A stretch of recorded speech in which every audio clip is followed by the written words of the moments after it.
I'd like to open the meeting of the Harwich Conservation Commission for July 7th, 2021. We are meeting in person for the second time in a long time, and we also have a hybrid approach as well with folks calling in.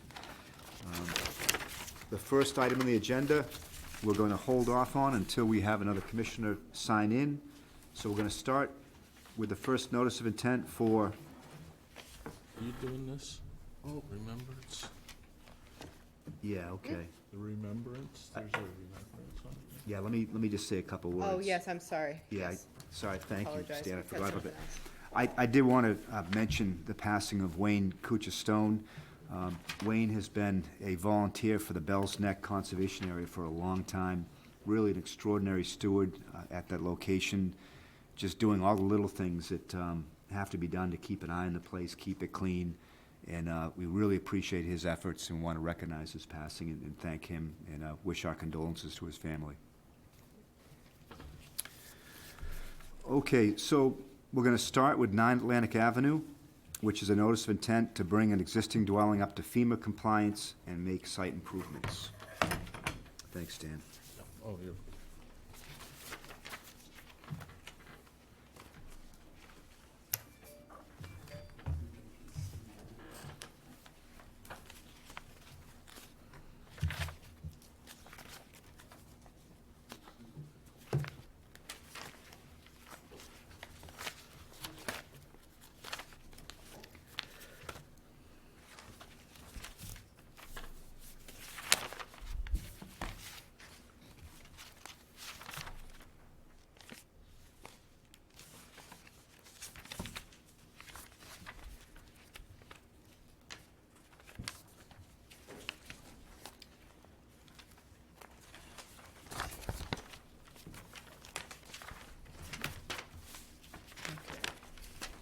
Seen the site, but I'm John Schneibel from Coastal Engineering, representing Bohemian Savory Silva and also Mr. Cox, the owner of the property. The property has been renovated once before, well, a couple times, but in 2008, 2009, 10, it was updated to meet the previous FEMA regulations. If this lot itself was in an A zone, and the house was built and met all the requirements for the FEMA regulations then. What's happened since is in 2014, FEMA regulations got updated, now put a portion of the lot and part of the house in the V zone. So that required, people that just recently bought it, Mr. Cox, looked at that and wanted to do some updates inside the home. And then also he looked at that and said that he wanted to meet present-day FEMA regulations. So what we're going to have to do is raise the house approximately 2.8 feet and remove the foundation, that's the foundation walls. It's right now it's on a grade beam. We're going to keep that, and then we're going to put piers on that grade beam and then raise the house to meet the FEMA regulations.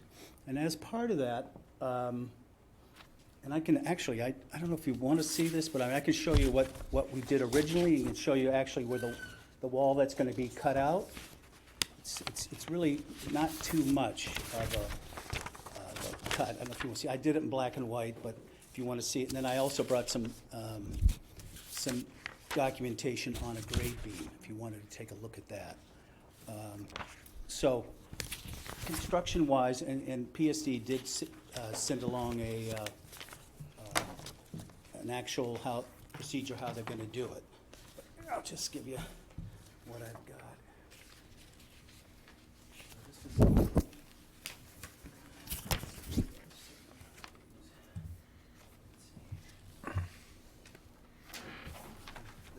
It's supposed to be the existing? Different from the one we saw across the street that had openings like. Oh, perfect. Right, so this one.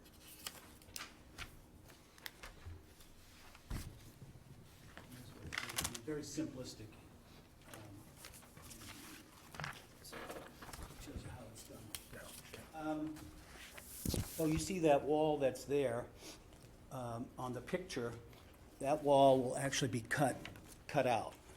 And then the piers or pilings will be put on top of the grade beam. So as far as construction-wise, it should, be, I'm gonna say fairly simple, but it's not like we're, getting a bulldozer or something in there to bulldoze out that foundation. We're actually gonna reuse the grade beam and just cut out the concrete. The house itself will be cribbed, brought up, I'm not sure how many feet above, but they'll be to a point so that they'll be able to get in there and put all the piers in. As part of this also, since they're doing all this work, they looked and said, well, our stairs and that wood deck that's on the property, that also, they want to update that. It's getting old. So we're looking to replace the stairs. These ones right here, the stairway and the sort of walkway, and replace that. And also the railings, they want to do, want to put a steel railings, instead of the wood that's there presently. Again, it's all getting pretty old. The septic system we're going to keep, it's still working well. Mr. Cox recently bought the property, so I haven't looked at their septic system inspection, but I assume it passed, or they wouldn't have, bought it. And the other thing, there is a little additional, like steps and stairs, because now we're raising the house. And it does increase the square footage on the property as far as hardscape. And we looked at that, and to tell you the truth, there really isn't, and I think Amy brought up about one time to me about mitigation and so forth. And to tell you the truth, the lot's only 3,200 square feet. It's 40 by 80, has a pretty big house on it, and there's a little area for where the septic system is, that's under the grass. And then they have the wood deck that's there existing. And really, all the hardscape that's proposed, not all of it, but pretty much all of it is needed just to meet building requirements. And so we're looking to, instead of providing mitigation at this site, is give a certain sum of monies, and I had put it in the report, that could be used somewhere, for the Conservation Commission to, if they've got an area that's disturbed and needs some money to rehab it, or maybe a catch basin, whatever, for DPW in an area. So essentially, that's what we're looking to do. If you have any questions, I'd be glad to answer them. Thank you. Amy, do you have a summary for us? Sure. The entirety of the property is within the 100-foot buffer zone from the top of Coastal Bank. The bank here is revetted. As Mr. Schneibel said, it is a very small lot, 3,000-something square feet. Most of it is taken up by the house. They, in order to get down from their higher house now, you do need steps to do that. There is a slight increase in the 50-foot buffer of 23 square feet. Our requirement of a 3-to-1 mitigation would mean 69 square feet of mitigation for that. And in the 50 to 100-foot buffer, we require 2-to-1, and their increase there is 210 square feet. Correct me if I'm wrong, that's largely the driveway, or the area, parking area. Parking area, correct. There's no driveway. There's just no land. That area actually is presently a shell driveway. Yeah. And so we're looking to make that a little more, with some pavers on there, just to, I'm thinking the reason is that maybe they want to use the house a little more than just the summer.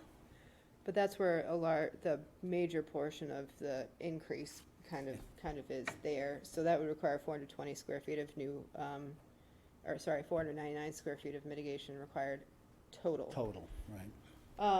The Conservation Commission in May of this past year, or not Conservation Commission, Town Meeting, granted a bylaw change for allowing of in lieu fees when a project is not going to have an adverse impact on the wetland resource area, This is actually gonna become, I think, more compliant and becoming compliant, compliant with improvement. V-zone standards. If you had a big velocity, storm, then, it would be more able to resist that and not cause damage to abutting properties, because of it being elevated. But due to the small size of the lot and really the almost inability to mitigate on the lot, and the fact that, in my professional opinion, I do not believe that this project, though it has a small increase in hardscape, is gonna have any sort of negative impact, I would be in favor of the allowance of the in lieu fee in this specific situation.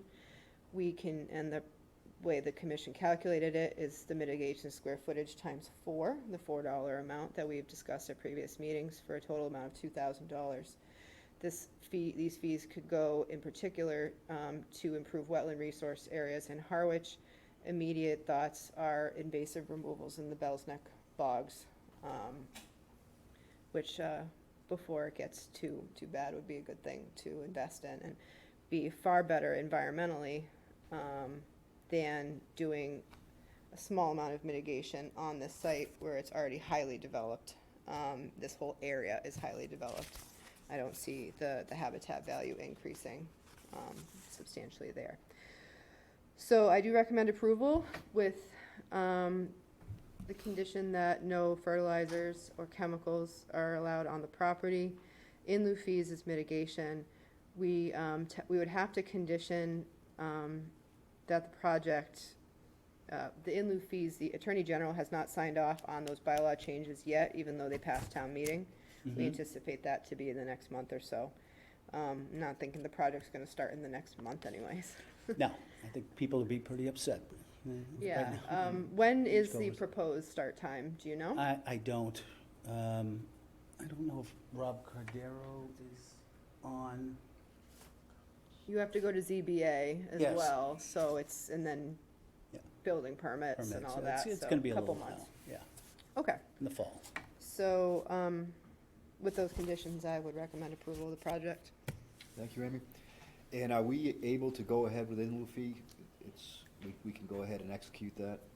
this We don't point? have a mechanism to accept just yet. As soon as the AG signs off on that, we have everything set up and ready to go. Yep. It's just not, And is the location where the funds go the choice of the commission, or, it has to go for the enhancement of, or protection of wetland resource areas so in the town. pretty broad, pretty general? Yes, so we can, I just bring it up as an example of something it could go towards. Okay. That would be beneficial. There's no check off with the applicant on where it goes?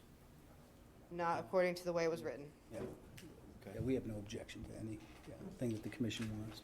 All right, well, thank you. We'll start with comments and questions with John. Yeah, my only comment is just to note that there are, the plantings on the property on the seaward side of the house, and I didn't really take note on the landward side of the house, but are all ornamentals, and so the injunction against any fertilizers, insecticides, herbicides, or whatever applies to all of it, including the ornamental plantings. And I don't know that we can require, but I would at least like to encourage the owners to consider replacing the hydrangeas with natives that do not need to be treated or are not commonly treated. The problem with hydrangeas is everybody goes and gets their hollytone, puts it around the hydrangeas to make sure they look great, and those hydrangeas look great. I assume they've been treated with fertilizers, so I'm just suggesting that they might consider replacing everything with native plantings that are more consistent with an untreated landscape.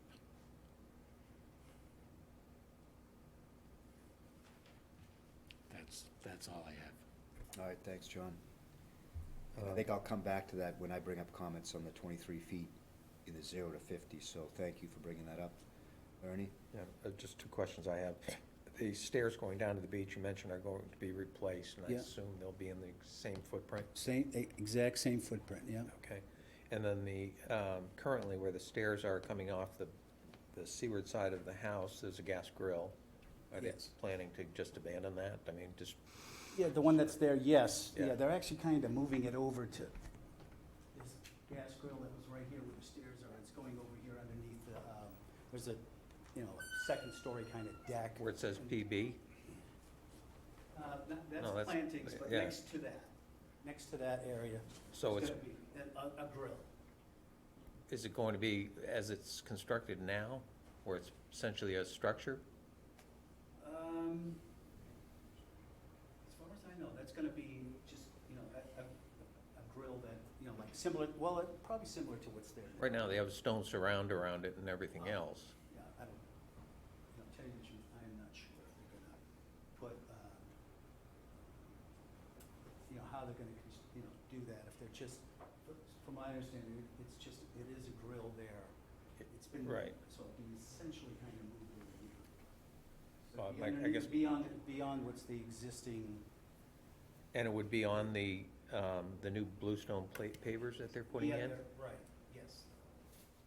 All right, so we consider that impervious on top of Well, there- impervious, basically, then, Well, Amy? There's already stone there. mean, No, I there's- understand that. Yeah, I know, I've seen that. But Yeah. the grill is, I mean, On- there's not enough room for the grill to sit on the stones that are there right now because it's underneath a structure, well, I think an overhang. And can anybody comment from the go-to? Rob, Sorry. This is Rob Calderaro. You have to recognize him, Mr. Chairman. Who's asking to speak? This is Robert Calderaro. I'm the landscape architect with David Nova. All right, go ahead, thank you. Sure. The grill will be in the same character of the existing grill, but also lies underneath an overhang, which is structure. So no calculation is in addition to, because we're already counting the overhang as an impervious area. There is an existing bluestone patio there as well, and that will be reduced in size. So from an overall kind of impervious area, that's really not where the increase is. All right, because I don't see that on the plan. From what you're describing, I see a new bluestone paver, which says that's going to replace the existing pavers. Now you're saying that the grill will be in addition to those pavers, outside of, It will be basically right adjacent to the house. So the grill will be up against the house, and then there will be pavers there that do not exceed the existing footprint of the existing pavers. okay. All right. You I comfortable hope with that Amy? helps. Okay, thank you. That's All all. right, thanks, Ernie. Stan? Oh, like I said, Ernie asked my question. I do have one thing. You mentioned the Attorney General. What is the likelihood, is there any possibility he doesn't sign off on that? There is that possibility, And but then- it's I would say very slim. It was an action made at town meeting. It's the citizens of the town that wanted this, so. It is unlikely, but it's not impossible. other towns I know have Yeah, approved that. yes, Barnstable has it. Yeah. No, I'm just questioning with Right, no. what would happen then, is what I'd say, if that I were to think happen. they would have to, if you could not provide, for some reason mitigation could not be provided, you would have to come back to the Conservation Commission. Okay, that's all I have. James? Yeah, well, I'm totally in agreement with Amy's recommendation, but on the issue that you just raised, I would just suggest that any approval or motion for approval that is made would be subject to the approval of the bylaw by the Attorney General. And that way, we automatically, if we don't get the Attorney General's approval, which I think Amy's correct, it's highly unlikely, we basically, that would nullify the approval. And then you would have to come back for further discussions.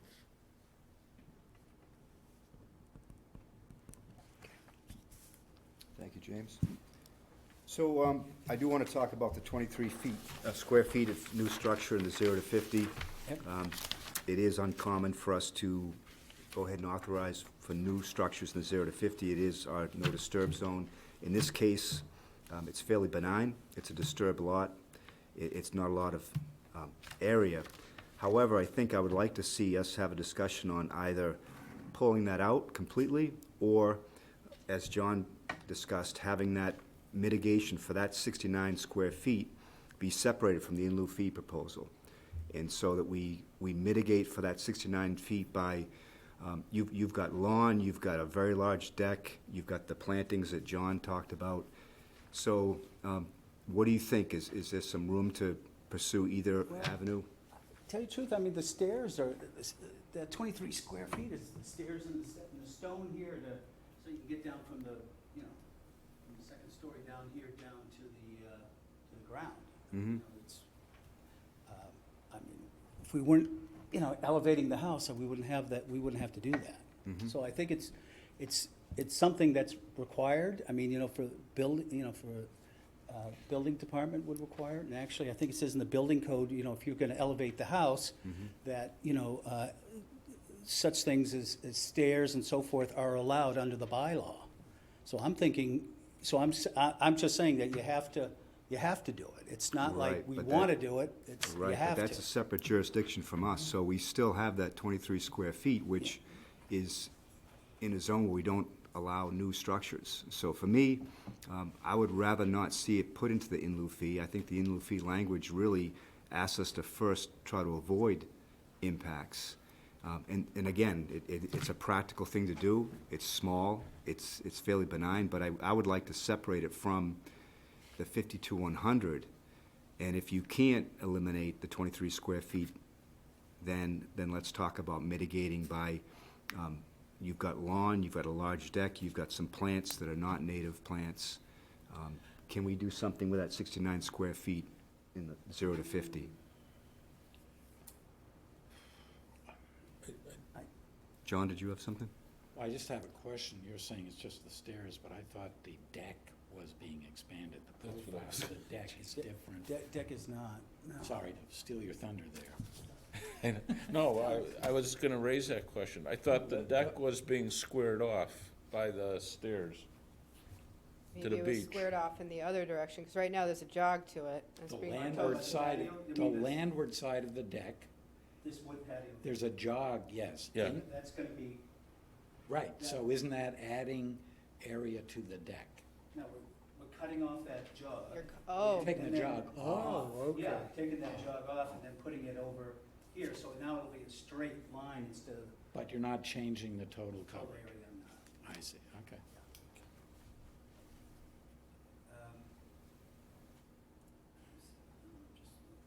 Oh, Amy, is that marked on there now? MJC? yeah, Commissioner Coleman is now on.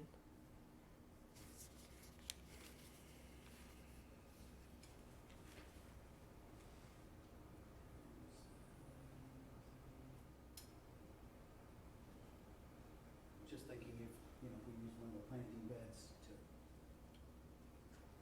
to put for, you know, 69 square feet in here. But, you know, I'm not sure that, you know, would be helpful. I mean, I don't know, it's all, you know, wood or there's, you know, Rosa Rugosa is down here, and it's not really a native plant. But, you know, there's really no element I see that would be, even if you just did 70 square feet of, you know, mitigation, I mean, I don't know what that would do. But we typically require that. I mean, I so you understand. want a new structure in 0 to 50, so either we say that we're not gonna allow that, or we mitigate, and so you've got a lot of structure in the 0 to 50, and, you know, so I think there's room to work here. So, just to go back to my point, my concern is that once we apply the order of conditions, and in the order of conditions, include as we do, as a matter of course now, no fertilizer, whatever, that business, it's pretty hard to enforce after the fact, unless someone's gonna go in through the fence and look at the yard, and then you don't even really know. So, and that's why I'm focusing on the ornamental plantings, because the owner may agree to let the lawn go Cape Cod, but there's always a temptation to put stuff on the beds. And if the plantings are changed, and I don't know if this is what you have in mind exactly, Brad, but if the owner would agree to coordinate with Amy to install native plantings there that do not require treatment as a matter of course, that might be a way to resolve Brad's issue here. I don't know whether you agree with that, Brad. No, I do, and I think, you know, I've been on the commission for a while, and we rarely support new structures in the 0 to 50. And we give variances occasionally if it makes a lot of sense. In this case, I think it's not a situation to say you can't have the staircase go that extra area. It's needed, so. It's required. I'm looking, well, it's not required by our jurisdiction. But You know, it's- you can rebuild what you have there, that's allowed. Anything else, we have to review. So, I think that, for me, it's not a great use of the in lieu fee program to take that mitigation and put it someplace else, when you've got lots of structures in the 0 to 50, which could be reduced. May I ask a question? Sure. So you have a minimal increase in the 0 to 50. It's 23 square feet. Yep. Can you somehow, with the slate patio, or something in the reduce, it's a very small amount, either make a combination of reduction of the slate patio or reduction of the wood patio deck? I mean, is there a way to find 23 square feet of reduction so that you don't have a net gain in the 0 to 50? And then we don't, Those are the options, I think. You know, the 23 feet comes out of structures that are there, or John's concept, which I think I might like as much as anything. But that would be a 3 to 1. or the plastic shed, can that move out of the 50?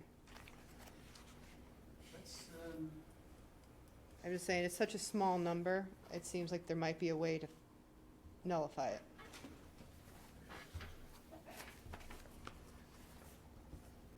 Well, the wood patio would end up being just, we'd be cutting a foot off.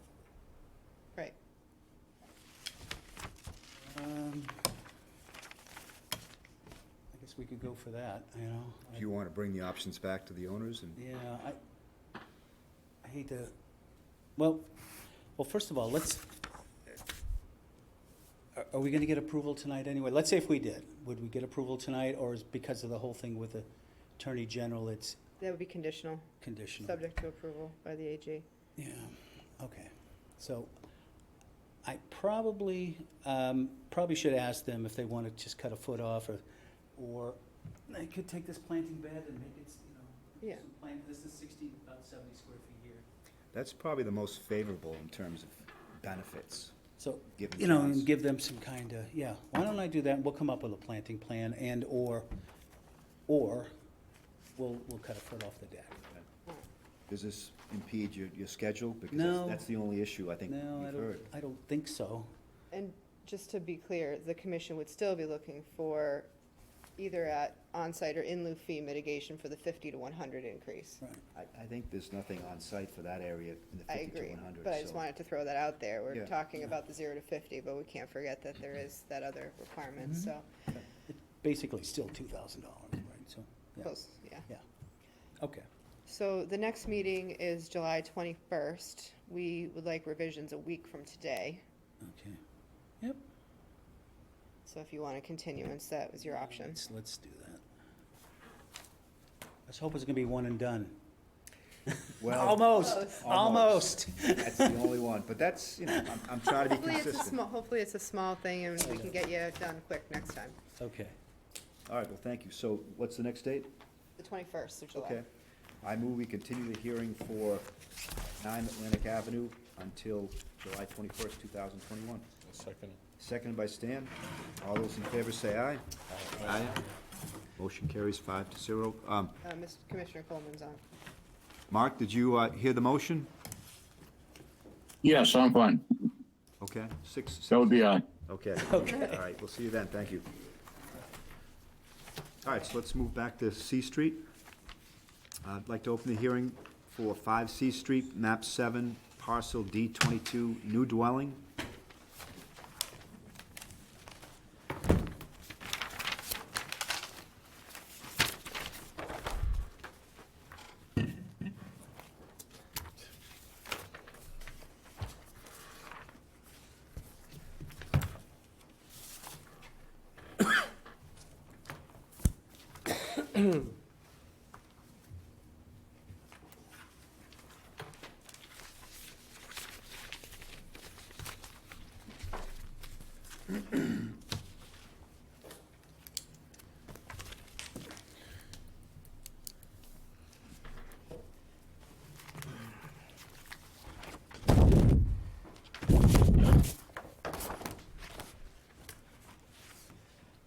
Good evening, Mr. Chairman, members of the commission. It's a pleasure to be here. This is my first in-person hearing in 16 months. Yeah. So it's a pleasure to see all of you face-to-face and to be present with staff. So for the record, my name is Brian Wall. I'm an attorney. My office is in Sandwich, and I'm representing the applicants tonight, Mr. Walsh Building Brothers, and the estate of Jones. With me is John O'Reilly, and also on the team is Stan Humphreys, who's not here tonight. This is the fourth hearing, and so I'm not going to rehash the hours of work that we've done together on this, but I just want to summarize and tell you what I think this kind of comes down to. So you'll recall the land at issue is shown in this photo. It's a vacant lot, 22,000 square feet on C Street Extension. It's also shown in that aerial on the panel, the easel. I've submitted, and these pictures are in the record. We've submitted many photos of the property. The lot is owned by the Jones family. It's been owned by their family since 1958, and they've paid the real estate taxes on the property for 63 years. They are proposing a single-family dwelling with a septic system. The dwelling is supported on piles to keep it off the dune. It's pushed as far forward towards the road as possible, and you might recall this lot predates zoning, and that enables us to do that. And we have a court case that says that. We have taken a two-prong approach towards permitting. The first approach we've taken is that there is currently in existence a valid superseding order of conditions from 2015, which we've extended to December of this year. If the delineation in that order is used, the proposed project is in the outer buffer zone. The footprint of the proposed structure is 60.1 feet away from that delineation. The alternative approach we've taken, because there's been a lot of pushback to our legal position, the commission asked us to delineate the dune as it currently exists. And Mr. Humphreys did that, and it basically goes up to the pavement on the road. And so if we propose the permitting under that route, we are in the resource area. Ironically, we are no longer in the buffer, and the town does not have any specific dune regulations that are any more stringent than the state. And Mr. Humphreys has submitted a memorandum going through the state regulations line by line, performance standard by performance standard, giving his professional opinion that the proposed project complies with the state regulations. However, it's been pointed out to us by the person that lives across the street who is opposed to this project that under your bylaw, not your regulations, but in your bylaw, there is a requirement for full mitigation for any work that is done in a resource area. So what does this mean? It means that if the project is 60.1 feet from the resource area, we are in the outer buffer and we're subject to the buffer zone mitigation requirements, which we cannot comply with because there's nowhere to put the mitigation.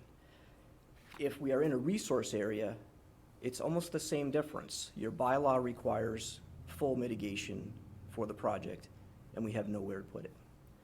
So we think that what this project comes down to is one of two things. The first is one that was not available to us when we began this project, and that was just discussed during the last hearing. The town has adopted this new section called a fee in lieu, and we would ask the commission to consider that in this matter, because if we could pay a fee in lieu of the mitigation that we cannot provide, this project would be able to proceed. Alternatively, we would ask that you grant a variance from the mitigation requirements, either the outer buffer requirement if you go under the delineation of the 215 order, or from the bylaw that requires the mitigation for work in a resource area. And we have made the case before. I'm happy to answer any questions tonight. But basically what your regulations provide, two different approaches for a variance. The first is if the applicant can show by clear and convincing evidence that the proposed work will not adversely affect the environmental values protected by the bylaw, you can grant a variance. And again, we submitted the professional opinion of coastal geologist Stan Humphreys, who said that it complies with the performance standards, and it follows from that that there's no adverse effects.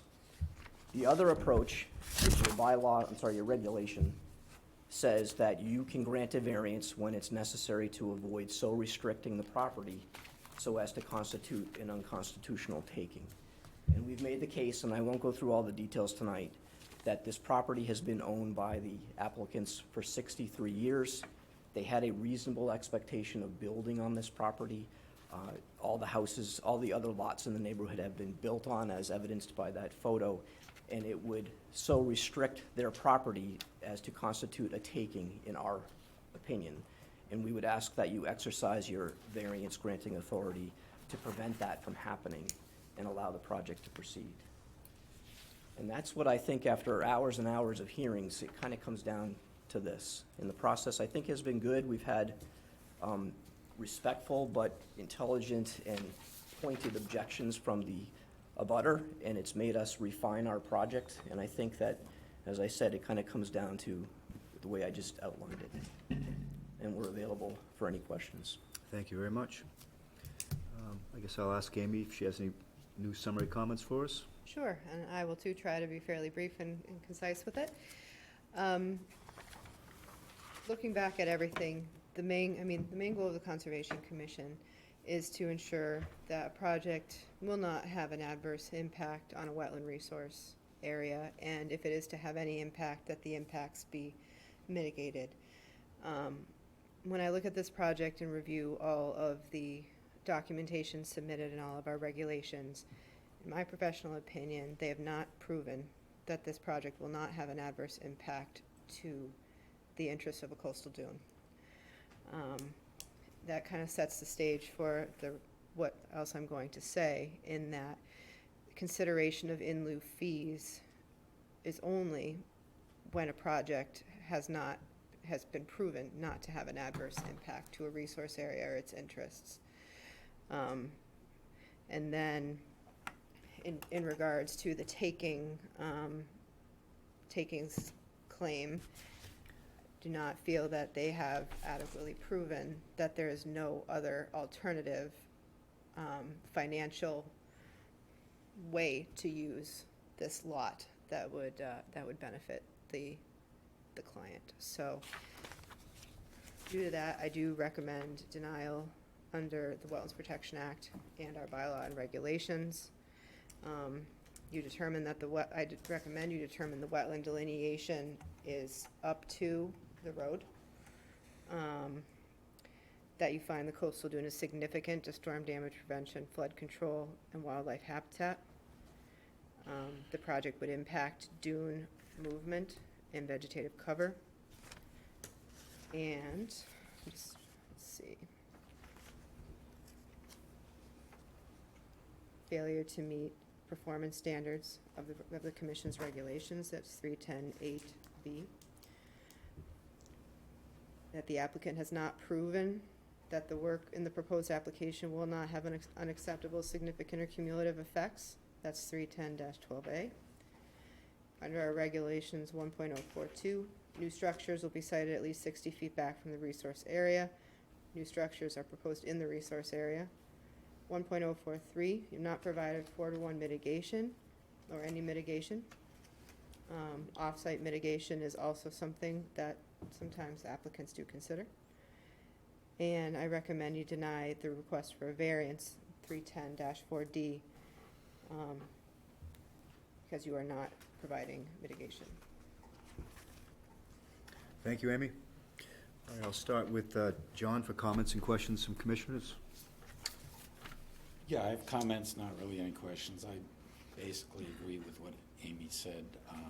I think that lot represents an important resource, as minimal as it is, but it's in a highly developed area, which has been overdeveloped over the years, and I think it's very important to preserve as much of what's there as possible. I would not be in favor of granting the variance. I would not be in favor of accepting in lieu fees. All right, thanks, John. Ernie? A couple of questions. And I think this goes to what Amy has already stated too, that your argument is premised on the fact that there will be no negative impacts in the resource area. At the last meeting, however, Stan Humphrey, your witness, stated that this building will permanently damage the vegetation on the dune where it's going to be sited. That it will not come back. So I'm not sure how we can construe that as not having an adverse impact. I mean, it was testimony provided by your own representative. Another question for you too is this owned by the estate or a trust? It's owned by the estate. Okay. Mrs. Jones died, and the three children of the family stand ready to inherit it. But because of the legal reasons, we wanted to keep it in the estate so that when you reviewed it, it was that way. So it's in the estate, it's not in the trust. All right.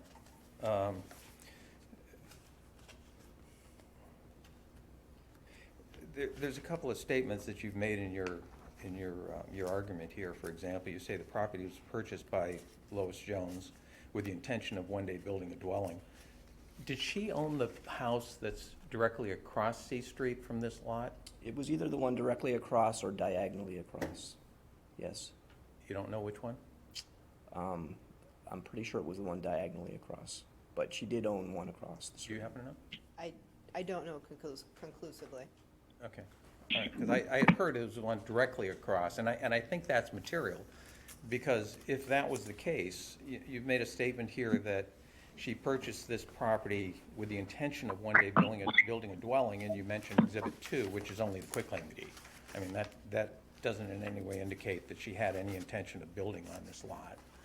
Well, I've spoken to the family members, and they've told me that's what her intention was. And in fact, she was alive when the permitting started in 2011. Well, but your statement is that she purchased it with the intention. Correct. And I would argue that if she lived in that house directly across from it, she may well have purchased it just to preserve the vista.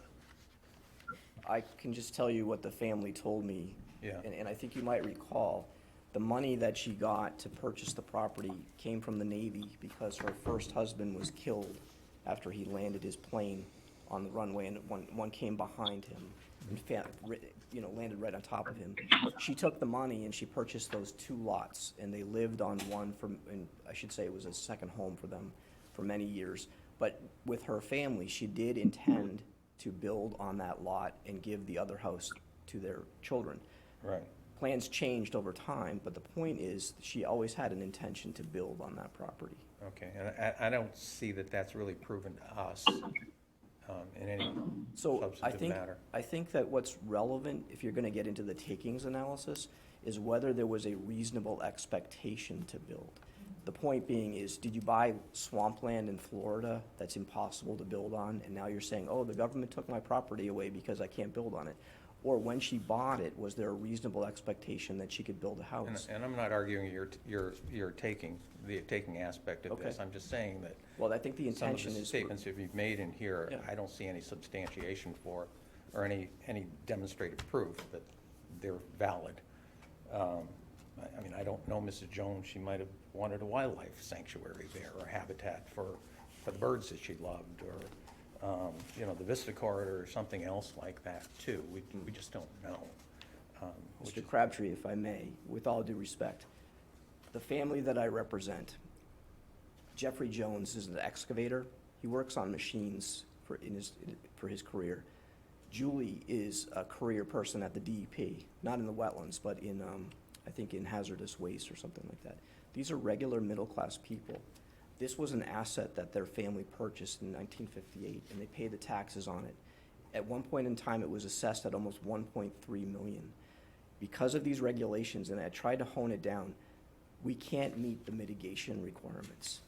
I know that some of you disagree with that, but as a land use agency, you have awesome power tonight. you have the power to give this family a variance and let them get value out of this property that they expected to get at some point, maybe pay some college educations or something. Or you can deny the variance and render it valueless. I mean, that's what we're talking about tonight. But our interests are not necessarily to reward the family financially. Ours are to protect the wetlands. But you And have a variance provision that If recognizes. If it's proven that there is not an adverse impact on the resource area, Again, which your witness stated there will be. I respectfully disagree. If you look at your regulation, there are different paths towards a variance. One is showing by clear and convincing evidence that there is not going to be an adverse effect on the environmental values protected by the bylaw. The other is to prevent a taking. And the two are disjunctive, they're not together. We don't have to show no environmental value to convince you to grant it on a taking. So we can discard that. I You think can go we're under agreeing. one or the other. Right. There's an or in that sentence. You're making both arguments. Making and I'm both saying the arguments. first one doesn't seem to Yeah. really be valid. Well, again, I from my disagree. perspective. You cited Mr. Humphrey's statement about vegetation, but if you read the regulation, it says no adverse effect on the environmental values. And I think what Mr. Humphrey said is, yes, there'll be some vegetation lost here. There will be an effect. There's no doubt all projects have an effect. But will it adversely affect the values that are at issue? Will this dune change in its function? And Stan said no. And he had a lot of different reasons for that. The elevation of the dune, the houses on the side, the road. The dune can't come any more landward. It's pavement. So again, I respectfully understand what you're doing, and I want to be as respectful as possible, but we're making both arguments, that we can have a variance, that we qualify for a variance under no adverse effect, and or to avoid a taking. Okay. That's all I have. Thank you, Stan. I mean, Ernie. Stan? I have nothing more to Okay. discuss on this. James? I have no questions. I haven't been involved in the history of this, so this is my first exposure to it. So as far as tonight goes, I have no questions. Okay. Thank you. Mark? Mark, are you with us? I am. My apologies for being stuck over here in the corner. No, I have no remarks, Brad. Thank you. All right, thank you. I guess I'll ask for any comments from members of the audience this time. Mr. Chairman, Yes? David Reed.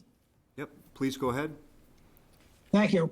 Mr. Chairman, members of the commission, I am attorney David Reed. I represent one of the neighbors, Mr. Charles Curtis, of number 6 C Street Extension, which is sort of diagonally, almost directly across the street from this property.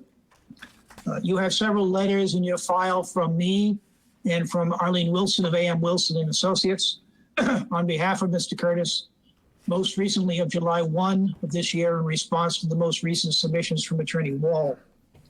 I trust that you've all had those and had the opportunity to review them, both the past ones and more importantly for tonight, the most recent submissions. Excuse me.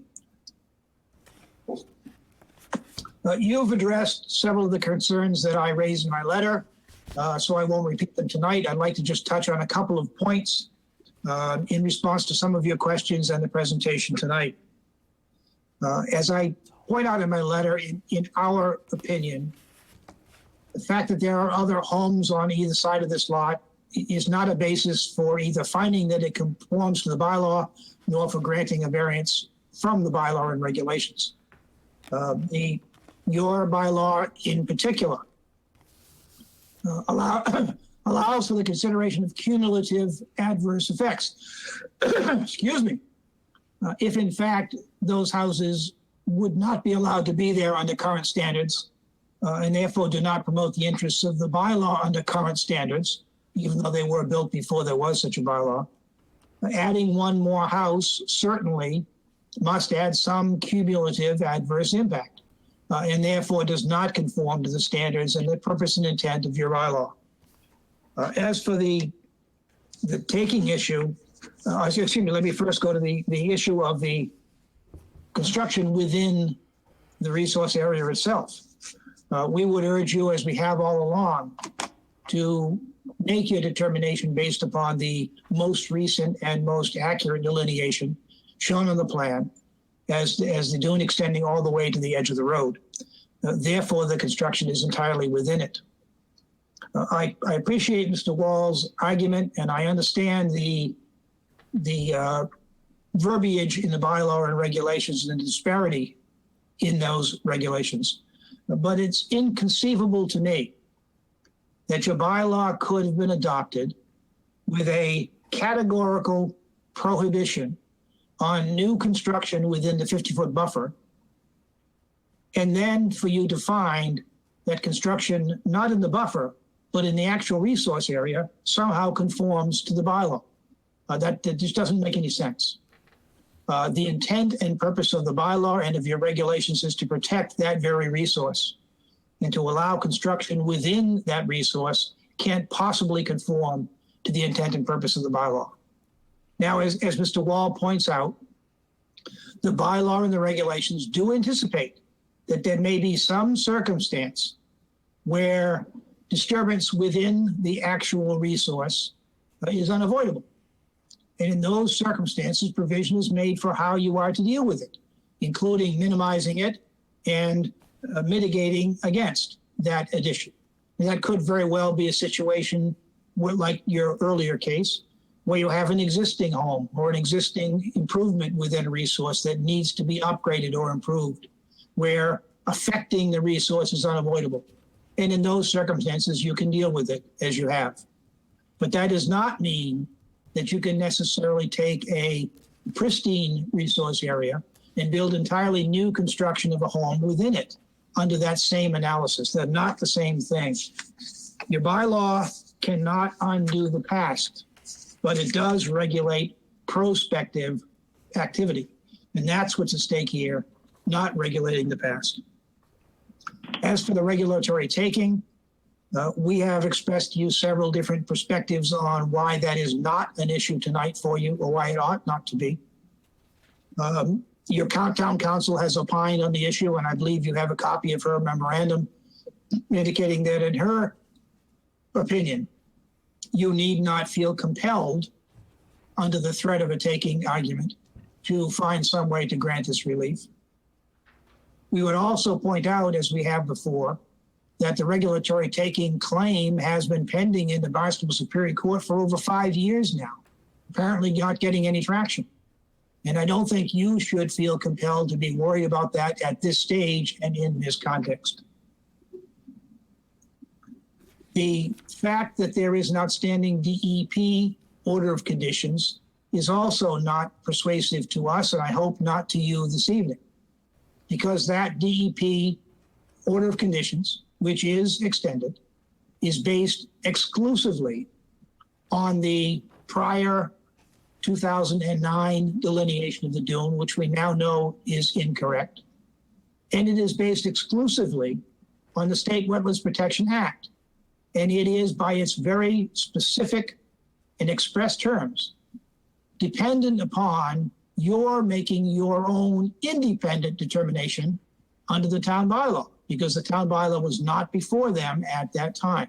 The determination is limited to the State Wetlands Protection Act. Your bylaw is more protective. It does have more prohibitions and more protections, and specifically allows you to consider cumulative impacts. We would urge you not to grant any variance relief. We do not believe that they have demonstrated by clear and convincing evidence that there will not be an adverse impact, either individually or cumulatively, on the resource area. Nor have they demonstrated the type of hardship which is a factor that you may consider in reviewing variance requests. The personal hardship of the applicant's family is not one of the criteria. The hardship that is relevant to granting a variance or not is a hardship that relates directly to the property itself and not to the applicants. We can all sympathize with the situation for the family, but that's not the kind of situation that is relevant to your determination of a variance such as this. And lastly, it is not, in our opinion, possible for you to find by clear and convincing evidence that this project, if approved, would fulfill and not deter from the overall intent and purpose of your bylaw and regulations. The intent and purpose is stated to be for the protection of the resource area. And to build directly within the resource area is not protecting it. I would make one final comment, which you have discussed before, but since it's been quite a while, I just would like to reiterate, and I think Amy sort of mentioned this in her comments. The final plan that is before you, which I believe is Mr. O'Reilly's plan dated with revisions through May 24th of this year, it continues to show prominently the 2009 delineation that DEP relied on and the 50-foot setback line from that delineation.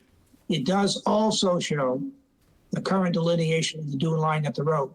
And I think because that plan is part of your record and will be part of your decision, I think it's important that you expressly recite in your decision that you are adopting only the current delineation of the dune at the road and not the prior delineation, which you've now, I believe, have already determined to be obsolete and not relevant to your considerations tonight. So on behalf of at least one neighbor, we ask you to not grant an order of conditions as requested tonight and not grant the variances that have been applied for in order to justify that construction. And I thank you, Mr. Chairman, for your consideration. Thank you. Any other comments from members of the audience? All right, any responses, or, excuse, Amy, do you have a comment? I have a few questions, if I may. Mr. Sure, can you go up to the podium, please? Podium behind you, so we can hear you. There are people in the audience, online can hear you. Amy Questle, Town Council. I just had a few questions for the applicant. Do you happen to know, you had provided in your June 30th,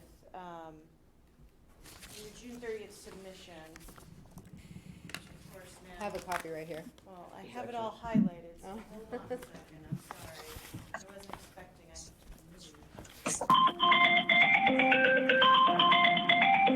to move. So in your June 30th, you had, you attached the quitclaim deed as Mr. Crabtree had mentioned. But however, that does not indicate any price. Do you know how much she paid for the property? I don't have that information tonight. I think it was around 7,000, but I won't quote that in a second. Okay, and that would be for 2 lots, because the quitclaim deed is for 2 lots, Lot 3 and Lot 7. So, Mr. Crabtree, in his June 30th submission, Exhibit 1 is the land court plan, and that shows that Lot 7 is almost directly across the street from Lot 3. So you are correct. It's not diagonal. It appears to be directly across the street. So Lot 7 was owned by the estate, or owned by Ms. Jones, and it was built. It was improved with a dwelling. And then apparently Lot 7 was sold. Do you know how much Lot 7 was sold? How the Jones family sold it for how much? I don't know that tonight. Okay.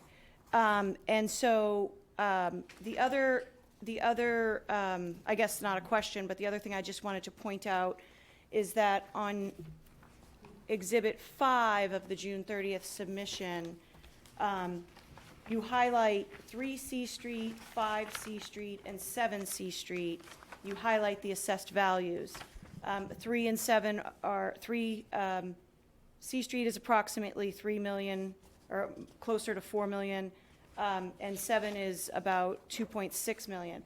However, if you look at 2, 4, and 6 C Street, you'll also see that those are approximately 3 million, 3.1 million, and 1.8 million. So across the street appears to be as valuable as the odd numbers, as 5 C Street. And the only other thing that I wanted to point out was that there was an argument regarding that the coastal dune, the movement of the coastal dune most likely won't happen because there's been accretion on this property. Accretion cannot be determined without a land court making that determination. Furthermore, it's likely that the accretion was a result of man-made jetties, which, if for some reason accretion is created because of a man-made reason, it doesn't always attach to the property. So accretion, you cannot just simply say the property has been accreted. It's not one of us in this room have the jurisdiction to be able to do that. You have to go to land court, and you have to have the land court make that determination. And again, I guess that member, Mr. Crabtree did already answer or did bring up the fact that just because she owned Lot 7 and she owned Lot 3, just because she didn't build on Lot 3 does not mean that she had the intent, that she always had the intention to build on Lot 3. In my opinion, it makes perfect sense that someone could argue that she left Lot 3 undeveloped to have the protection of the coastal dune and the vista. And again, we don't know her intentions. Thank you. Thank you. Mr. Chairman? Yes. Could I have permission to ask Town Council one question? Sure. Okay, the only question I have is that the opinion with regard to the regulatory taking that was in our packet was dated in 2012. Are you aware of, or would you advise that that opinion be updated before this commission acts?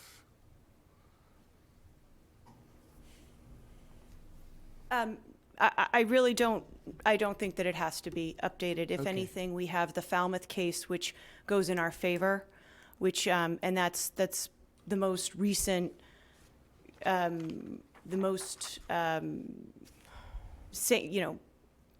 corresponding case that we have.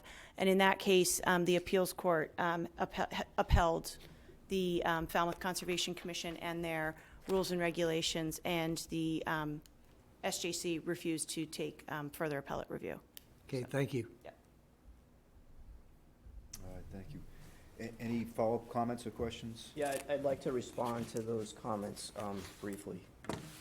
So, all this discussion about the fact that Mrs. Jones owned 2 lots, I'm kind of perplexed by that. If it relates to the taking argument, there's a principle in takings law called the relevant parcel. So for example, if I own 3 acres and all of a sudden there's a regulation that cuts my property, the usability of my property in half, I can't claim that I lost that. That's not gonna be a taking because I still have the other half. But if you have separate parcels, takings law looks at the parcel at issue, not the fact that you might have owned one across the street. So if that's where that's going, I disagree with the implication of that argument. I'm also somewhat perplexed that it seems to be punitive to a person who was smart and invested her money properly. I thought that's what America is all about, is to take your money and try to have a good life. And that's what Mrs. Jones did. And now because she didn't build on that property, the regulations are gonna take that value away. If what she paid in 1958 is relevant, then we have to look at inflation. The Falmouth case was mentioned. I was involved in that case. And in that particular case, the appeals court said that Mrs. Smythe would have a windfall because she paid $48,000, her parents paid $48,000 for the property. And it was, the appraiser said that even with the regulations, it was worth $60,000. And so the appeals court said that if she sold it for $60,000, she'd have a windfall. I respectfully disagree with our honorable court. It is the decision, it's the law of the Commonwealth of Massachusetts, but the court failed to take into account that with inflation, that $48,000 that they paid was actually closer to $250,000. And so whatever Mrs. Jones paid in 1958 is a lot more than what would be on the deed. And finally, two more points. All this focus on her intention, again, I respectfully say her intentions are not relevant. What was relevant was, did she buy swampland in Florida, or did she buy something that she could build on? And in 1958, there were no wetlands regulations. She could have built on that property. In fact, we didn't do the analysis to find out exactly when she needed the variance, but it's much more recent than back then. And lastly, with regard to the taking, the law of the Commonwealth is the Smythe case. It's very favorable to municipalities. But I've discussed this with Attorney Questle. The law has changed. Under the Smythe case, Mrs. Smythe had to go to state court, and she had to bring her taking claim in state court first. She could not go straight to federal court. That has all changed. Anybody that contends their property was taken may now go directly to federal court, and I would make the argument that the Smythe case is going to be like the Roger Maris asterisk.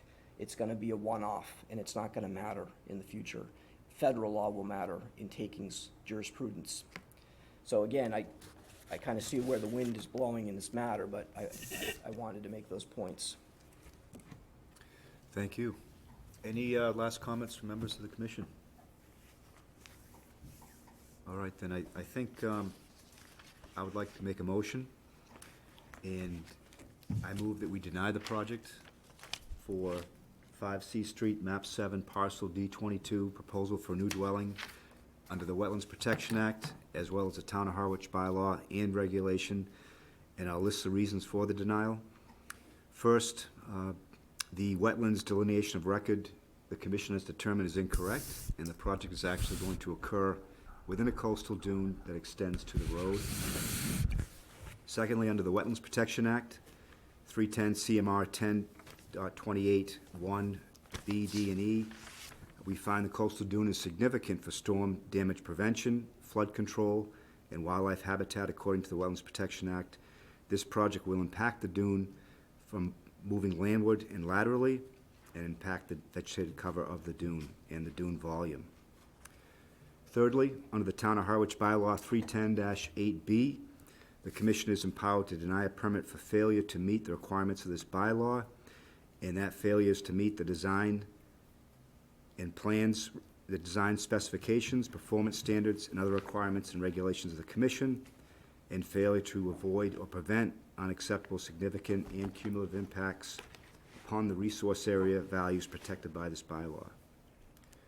Fourthly, Town of Harwich bylaw 310-12A, the application for a permit shall have the burden of proving by a preponderance of credible evidence that the work proposed in the permit application will not have an unacceptable, significant, or cumulative effect upon the resource area values protected by this bylaw, and that is the dune. Fifth, under the Town of Harwich regulations 1.042, new structures shall be sited at least 60 feet back from any wetlands resource area. These structures are proposed to be in the resource area. And lastly, under the Town of Harwich regulations 1-043, this project would require a 4-to-1 mitigation for structures in the resource area. A suitable mitigation option has not been provided. So that's the motion. Could I have a second, please? Second. Okay, seconded by Ernie. Any discussion? Amy? Would you consider amending your motion to include denial of a request for a variance under our bylaw 310-4D? Let's see, 310, It's the last option on here. 310-4D. This one right there. Oh. Yeah, There was a revision. I got you. Okay, yes. Sorry. I'll amend the motion to add a 7th bullet, and that is under the Town of Harwich bylaw 310-4D. And this is a denial for the request of a variance to not require mitigation. The mitigation proposed was not well-defined or suitable, and also they have not proven the project will not have an adverse impact on the environmental interests protected by our bylaws. Okay, so that's the modified motion. Second that. Seconded again by Ernie. Any additional discussion? All right, well, I'll ask those in favor to say aye, those opposed nay. I guess we're not doing a roll call here, so all those in favor say aye. Aye. Aye. Well, you have a person who is on, Yep. so he'll have to. Mark? Says aye. Did you hear the motion, Mark? Yes, aye, Brad. Okay, thank you. So we have 5. 5. You did not vote, right, James? No, I did not Abstention. vote. Okay, so we have 5-0. Motion is denied. 501, one abstention. Should we just say? Thank you very much for all your analysis and time. I do Yes. too, actually.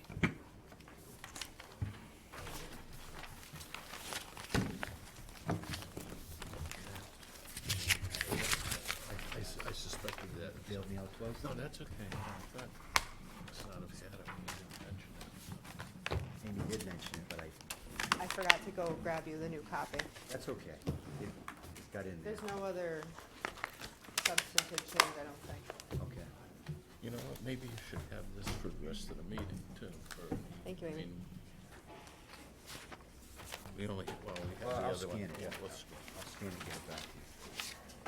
Wait first. get it right there. You can do all the talking on this one. I will. Oh, yeah. It's really the only one is for zero campground. Right.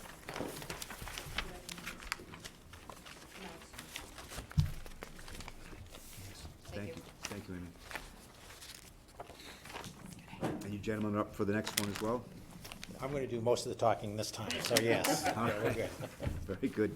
All right, let me announce the next notice of intent for 0 Old Campground Road, map 30, parcels C6, C7, C8, and C9. It's a proposal for a new dwelling. I didn't mean anything, but Brian did all the talking the last hearing, so It's only fair. I'm not protesting. I'm not. It's fine with me. Well, we were here several weeks ago, actually virtually here several weeks ago, and got to the point that we had a tie vote. I think it was a 3-3 vote in favor and against, granting the order conditions for Nan White and Lee Colton, who actually are in the audience today. They wanted to come and see how this process unfolds. I don't have much to add, other than the continuance to tonight has allowed us to talk to Ms. White and Mr. Colton, and we looked at two things, two real additions to the project that's different than what you folks had seen in the past. And the first one is since there was quite a bit of conversation of the impact of the driveway from Old Campground to the house lot, we looked at minimizing the amount of gravel in this particular area, which is land subject to coastal storm flowage and land within the 50 to 100-foot buffer zone from the associated vegetated wetlands. So what we've come up with was to have a drivable surface that would be from the exterior to exterior, 12 feet wide, 3-foot gravel wheel lanes, if you will. In the middle would be a vegetated strip, a grass strip. And we did this for several reasons. One, it reduced the amount of hardscape that we were previously proposing. Two, certainly enhances drainage control, stormwater runoff. We reduced it simply from going from a gravel surface to a grassed surface or vegetated surface. The other thing we had done is we looked at the limit of work and the siting of utilities coming in from Old Campground. And if you remember the older plan, we were actually showing the electrical utilities, cable and phone, what have you, and the water utility just outside the edge of the 12-foot wide gravel, which again extended the limit of work associated with the driveway. So what we ended up doing is we pulled both of those utilities in, provided the necessary setback between the two of them, water and electric. They can't be running the same trench. And as a result, we were able to reduce the amount of disturbance of that driveway section within this area. And the third thing we did for this particular area was originally the revegetation of the driveway was a very simple note on the plan saying shall be topped with loam and seeded with drought-tolerant grass seed, and then left to naturalize. Well, what we'd like to do is still do the drought-tolerant grass for the initial stabilization of the shoulders of the roadway, but also come up and add dozens of shrubs along either edge, shoulder of the driveway, and what we've identified are fruit-bearing species, blueberry and raspberry. We looked at the Town of Harwich approved plant list and came up with those. Certainly would welcome other suggestions. So with that, that's the changes that we've made on this rendering.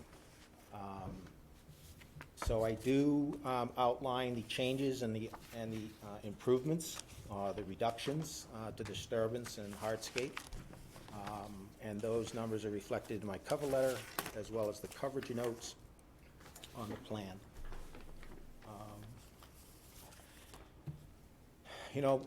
And again, since we were so close to an approval or denial, I just want to reiterate that, Lee Colton recently retired. Nan and Lee are looking to retire on this lot. They have had this house designed for many years, looking for the lot for it. And what they would like to do is, they really have fallen in love with the lot. And, their efforts, I think, to try to hang on to the lot are being shown. I think there's about 200 shrubs that are being proposed in addition to the grass strip, or the vegetated strip. The applicants have offered to provide enhanced nitrogen reduction system on the 4 or 5 acre parcel. They're proposing a 2-bedroom home. Nothing more than a 2-bedroom home on a 200,000 square foot lot. So with that, I'd be happy to answer any questions. I know Amy had asked for a couple numbers, and I'm sorry for the tardiness in getting those to you this morning. But again, I'd be happy to answer any questions. Attorney Wall is here because he was the one that developed the variance request. We are seeking a variance. We are providing mitigation on this site. I don't think this is a situation where there's no mitigation being offered. We're providing a revegetation of an old vehicle tracks to a tune of about 5,600 square feet. I think the addition of the vegetated swale in the middle of the driveway should be considered mitigation. It's certainly something different than I'm used to designing on residential homes. And then, of course, the reducing treatment system of the septic system, I think is, that's not a cheap alternative. And, they've probably added anywhere between $8,000 and $12,000 for the component itself, plus an annual maintenance that runs anywhere between $1,200 and $1,500. So this is, it's not something just willy-nilly thrown on. They're committed to the lot. They would like to hold on to the lot, and to show their efforts, they're willing to take these extra steps. So with that, I'd be happy to answer any questions. And Brian, if I missed anything, is here to fill in the request. And of course, if you have any questions for Ms. White or Mr. Colton, they are here as well. All right, thank you very much. Amy, any summary comments for us? Sure. So I guess first, it is very clear that you've worked as hard as you possibly can to minimize the disturbance that you're proposing on this lot, and to site things in, I would say, more appropriate of the areas on the lot. It is a very difficult lot. We've known that for a long time. The wetland resources here are coastal bank. Kind of by default, it's way far up in the Herring River watershed, but it is that first slope change that makes part of this property a coastal bank. Isolated vegetated wetland, bordering vegetated wetland, land subject to coastal storm flowage. I don't believe that the coastal bank is a sediment source and is not acting as storm damage prevention and flood control, so I'm not going to speak too much about that. To me, the more critical habitats and wetlands to protect are your bordering vegetated wetland and your isolated vegetated wetland. Due to the nature of the lot, the the house itself has to be set quite a ways far back from that, because you wouldn't be able to site a house up close to the road. That means you have to put a fairly long driveway to get to said house. I still do have concerns about some habitat fragmentation. However, I do think, the reason why I asked you for your numbers, Mr. O'Reilly, is to compare a few things. So the numbers that you gave, and I emailed them to the commission, but it was prior to the meeting, 2,695 square feet of house, pool, and shed, and 2,450 square feet of gravel driveway. And then taking into account the abandonment of an existing vehicle tracks of about 5,600 square feet. I don't view them quite as exactly the same as a house, but I do think you should get credit for that. So when you add up the hardscape, the house, the driveway, you get 5,145 square feet. They're removing 5,600 square feet of vehicle tracks.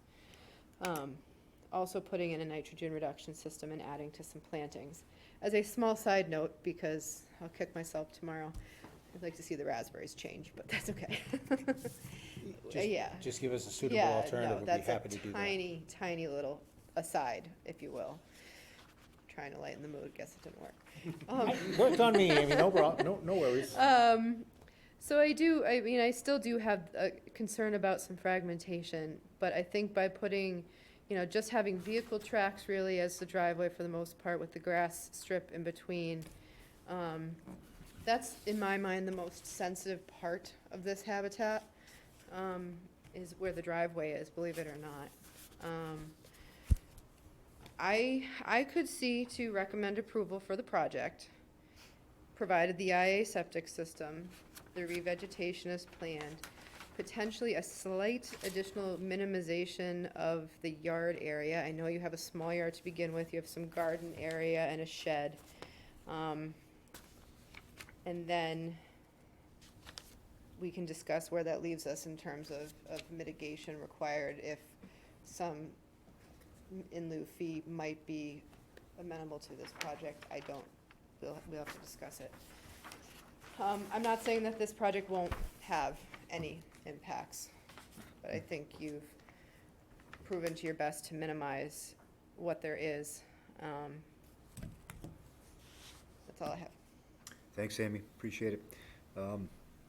We don't really have a good way of equating the septic improvements to square footage, or that's one of the hardest things that I can see. All right, well, let's open up for questions, starting with John. Yeah, I guess I only have one question, which maybe I wasn't listening closely enough. Fancy that, but did you say the house is, the plan is to reside there full-time?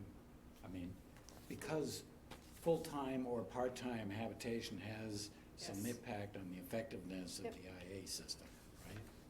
You can So- go to the microphone if you want. I can, Well, or Mr. Chairman can recognize the owner if he wishes. If he wishes, yeah, please. Lee Colton. I didn't hear the question, I'm sorry. I was just asking about the plans for full-time occupation of the property, just in the context of the effectiveness of the IA system. That's why I'm asking the question. It would be at least 9 to 10 months out of the year. I see. Okay, thank you. I don't have anything else. Thank you, Mr. Okay. Chairman. All right, thanks, John. Ernie? And just to your point, John, the more use that it gets, the more effective it is. Yes, So, that's my understanding. so 9 months is probably all right. Couple of questions. As you know, last time I voted in favor of this, and I think you've made a lot of the changes that we asked for, and some additional ones with the plantings along the driveway and everything. The current plan still has a 12-foot wide gravel drive. We talked about a dirt track last time. yeah, I noticed that. Country lane. It should be 2 lanes, 3 feet wide, and they will be improved with gravel. You have to make the driveway suitable enough for fire equipment to get down. It just can't be a And mud. dirt won't do it. Dirt will not do it. Like, okay, thank you. I didn't realize that. Now, over time, that gravel will be, enveloped by the dirt. Yeah. And you will go back in 2-3 years' time and most likely just see dirt. The gravel will be below it, and it will help solidify that surface. Driveway, unless you really like to weed a lot, then it's gonna look pretty much, the whole thing will look the same I after a period tend of to time. agree with you. So those are the only questions I had. Again, I appreciate the work that you put into implementing the changes we asked for last time, and in addition to some additional plannings and all, too. Thank you. Thanks, Ernie. Stan? Amy, could you just clarify, what I heard you say is they're eliminating driveway with as much square footage as, Well, yes, so the number that John gave me is 5,600 square feet of existing vehicle tracks. right, Which is essentially, two tire tracks with, similar to what the driveway likely will be. And then total square footage, it's about half and half between the house, between structure, house, shed, right. pool, and new driveway. That is just over 5,145 square Okay, feet. I just wanted to understand. Yep. That's what I thought I heard. Okay, that's all I. If I could just add through the chair on the abandonment, the revegetation of the vehicle tracks, if you remember, back in February when this was filed, our note on the plan was just to let it go and let nature take its course. That wasn't sufficient for some of the members at the time. So we actually came up with a planting plan, and it's going to be fortified with shrubs, just not forgotten about. So there are some high bush blueberry in there, so there is some food source as well.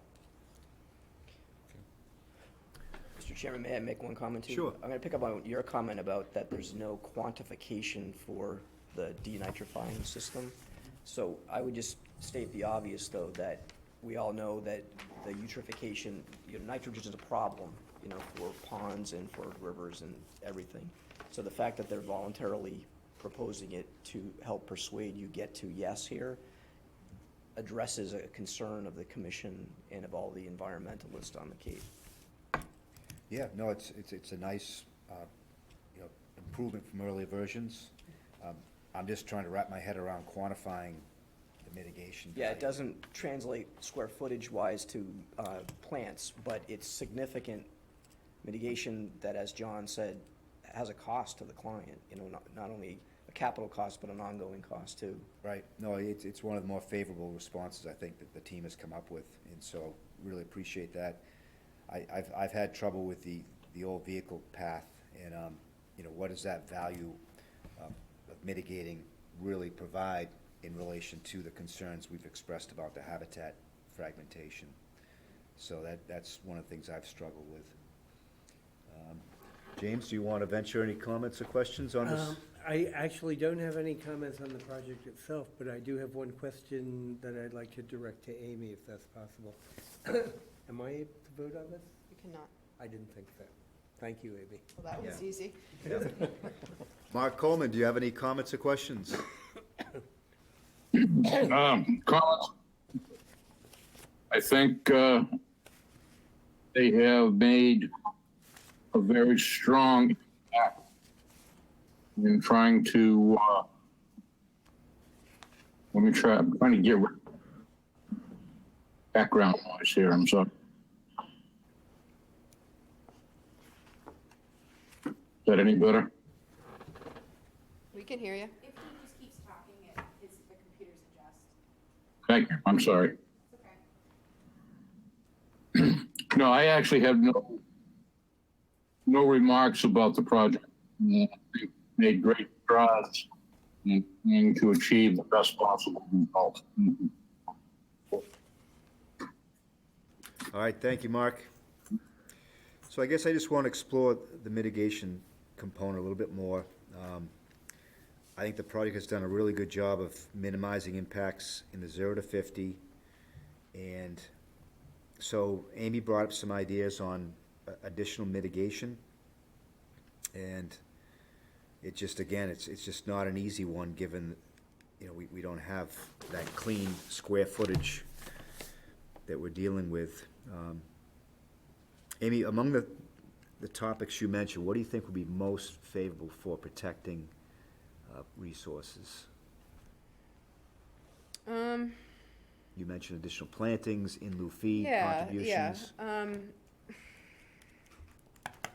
Well, when I was talking about additional plantings, I was meaning, if there was a potential for some additional slight reduction in what you show as garden area on the property.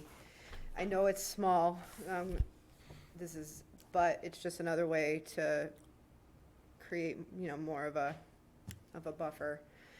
I definitely would recommend either a living fence or split rail or intermittent boulders or a combination thereof, at least at the 50-foot no disturb zone, which isn't necessarily mitigation. That's a typical standard. We keep the 50-foot pristine.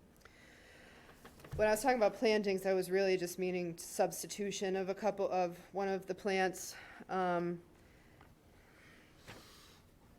When I did the numbers, I just did the numbers again. So in terms of how to quantify mitigation. So when you take the square footage of all the hardscape, including driveway, house, you get the 5,145 square feet.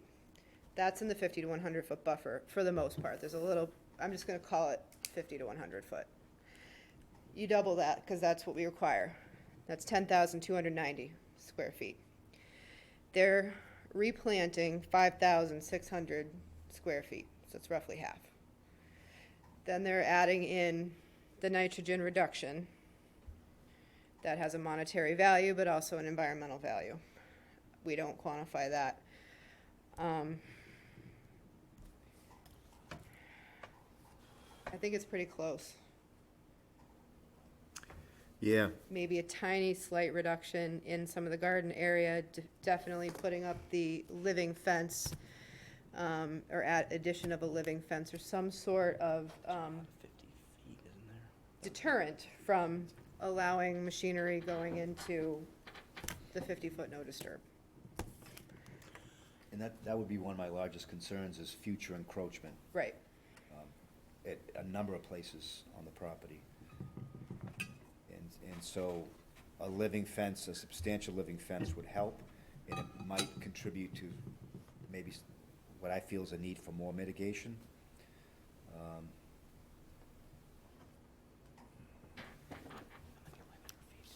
So right now, the plans don't show a living fence. No, the plans only show the typical limit of work line, Right. straw wattle. You say living fence, if you could just give me an example. Sure. A lot of times on projects such as this, the commission, we're talking about a fairly dense, layer of shrubs, of native shrubs, trees, really at your limit of work line. Actually, I mean, it wouldn't just, one way of mitigating is on your limit of work line doing it, because there's actually a little bit area outside the limit of work on the east side of the property that's outside the 50. But the commission usually requests for projects such as this, a living fence or a combination of boulders, split rail, living fence, along a limit of work line that would, not low ground covers that could easily be mown. I'm not saying that you folks would do that, but, people in the future, you never know. That would act as a physical barrier, visual physical barrier to people encroaching into that area with lawnmowers, such and such. So it would be kind of a continuation of your native planting plan, but just staggered along a limit of work line with native plantings. And I'd be happy, in the past, we have not had a formal plan for some of these projects. We have put a condition on that says a living fence, intermittent boulders, fencing shall be installed along the limit of work line in coordination with the conservation administrator in regards to planting type.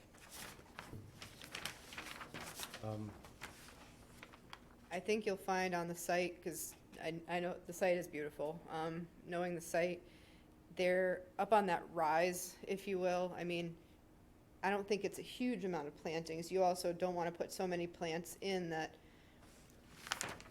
they're out competing each other for space and resources. So we're not talking about a row of Leland's, you know?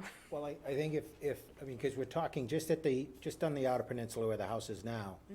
That limit of work line that goes around the entire house, driveway, and sewage system. Yep. I mean, that's about 500 feet distance. Yep. 500-foot distance. So if we're talking enhanced shrubbery for 500 feet, we're talking quite a bit of money. Yeah.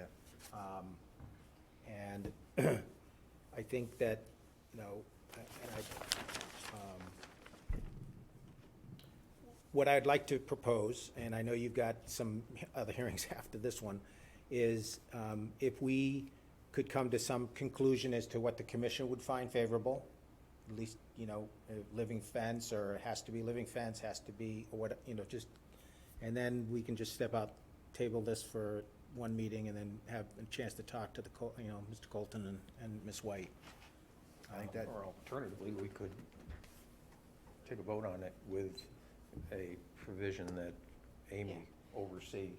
I should clarify, when I'm talking about a living fence, I don't mean along like the entirety of down here. I really am just talking around the back corner of the house, the yard area. I think if that's all we're talking about, okay, I thought you realized that. no, Okay. no, I don't mean the It's full really, extent you know, of the it's It's been a long property. night. I think I go negative, my first thought. I'm sorry. Getting a thumbs up from back there. Okay, we are? All right. Well, surprised I haven't gotten some thrown at me Because yet. John and I have been whispering, because that we were talking about how many linear feet on this project, that's quite a bit, but if it's limited to that, and we did this on that other. Closest to the house where Right, lawnmowers might be working. And I think if we have the flexibility of the applicants to work with staff, whether it be a low fence, whether it be a series of boulders and fence, or shrubbery, that Yeah. won't get squeezed out. Right, it has to be substantial, and the reason we're so fixated on this is because in my time, I've seen so many cases where we grant a permit to do something, and then properties change hands, or people have changed their minds, and you see encroachment into the 0 to 50, and it's so hard to enforce, and it's really been a chronic problem in the town of Harwich. So this, Harwich doesn't have that market cornered, believe me. Yeah, I'm sure. It's prevalent in other towns too. everywhere, yeah, it's the way things go. So, for me, someone who's been, you know, concerned about this project, I think that's a big feature to avoid that future encroachment. And then also to beef up the mitigation a little bit at the same time. and if I may, Mr. Chairman, on that particular point too, I know you know this, I'm stating the obvious, but that can and should be a condition too, so that Yes. so not only do you have the physical barrier that Amy's talking about, but in the order of conditions, you know, when lawyers do title searches and properties change hands, they're supposed to see these things. Right. And if it says clearly, no expansion, no encroachment beyond the limit of work, and it refers to the plan, they should know that. And I know it happens, I deal with it in my practice all the time. Right, it happens, and sometimes it's remarkable how easy it is to bring in a brush cutter and just open up the lawn. And it does happen a lot, as you know. I wouldn't mind talking about specifics, Ernie. I understand what you're suggesting, but in terms of what the living fence would look like before we choose. So we could come back the next meeting, if you want to talk, you know. Well, we've said it could be a living fence, or it could be a split rail fence, or boulders, anything like that, right? Well, I'd like to know what it is. Are you not satisfied with staff's recommendation that it be conditioned on the planting plan be approved by staff? Is that, I think I'd like to discuss it. I haven't been supportive of the project the previous two times that Right. we've had a vote, so I think it's pretty important to have specifications, so. okay. We could discuss it now, or we could come back the next I think meeting. the applicants would like to try to work through it tonight if we could. And, you know, some of the living fences that's been permitted through here, particularly the lots to the south of this site, we had a series of, it was one permit allowed for boulders and clusters of high bush blueberry. Yeah. Behind the boulders. So you had the boulder as a visual obstacle and mower obstacle. Yeah, And then you had the shrubs for the visual barrier. right, And then this commission on another amendment, we went with a split rail fence full split rail fence, and then the shrubs behind it. So when someone, that's what we're talking about. I mean, you know, I would think that we would look at a cluster, you know, we would match the shrubbery that's there now, that's native. High bush blueberry, arrowwood comes to mind, pretty dominant out there. So I would just think that we could use clusters of either a viburnum species, or, you know, straight out high bush blueberry. And then use a combination of boulder and/or just low fence. Sweet pepper also fills in very nicely, Yep. Yeah, we could do sweet pepper and as well. that exists out there too. If I could ask the owners, do you have a preference on what, the plantings sound great, so what would your preference be for the structure that would discourage the mowing, you know, boulders How or close fence? would the boulders be? I think they wouldn't have to be that close to get the message to, Okay, I mean, you're talking about boulders, you're not talking about a stone wall. No, intermittent stones, no, two-man Yes. stone, yeah. Two-man stone. Yeah, that's what I think we'd prefer. May I have a Two-man question? stones with. Going back to when you were shocked with the 500 feet, and then when Amy just said this section, we haven't actually quantified, so what are we really talking about for footage? I'd have to Roughly, show or you what I'm approximately, I guess. suggesting, but It doesn't have to be What exact. Amy just suggested, or just pointed to, would be this area. horseshoe around the house. Okay. Yeah.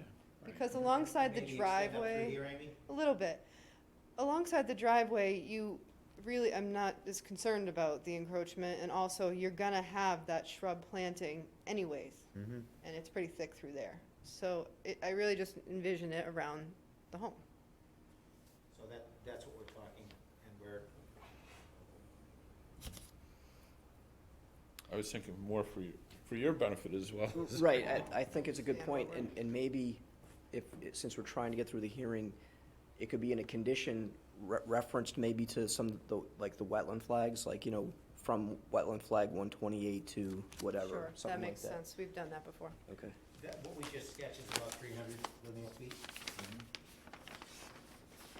And we're talking from wetland flag 4C, east of the wetland, east of the dwelling. Yep. And 6B, west To of the the west. dwelling. Okay.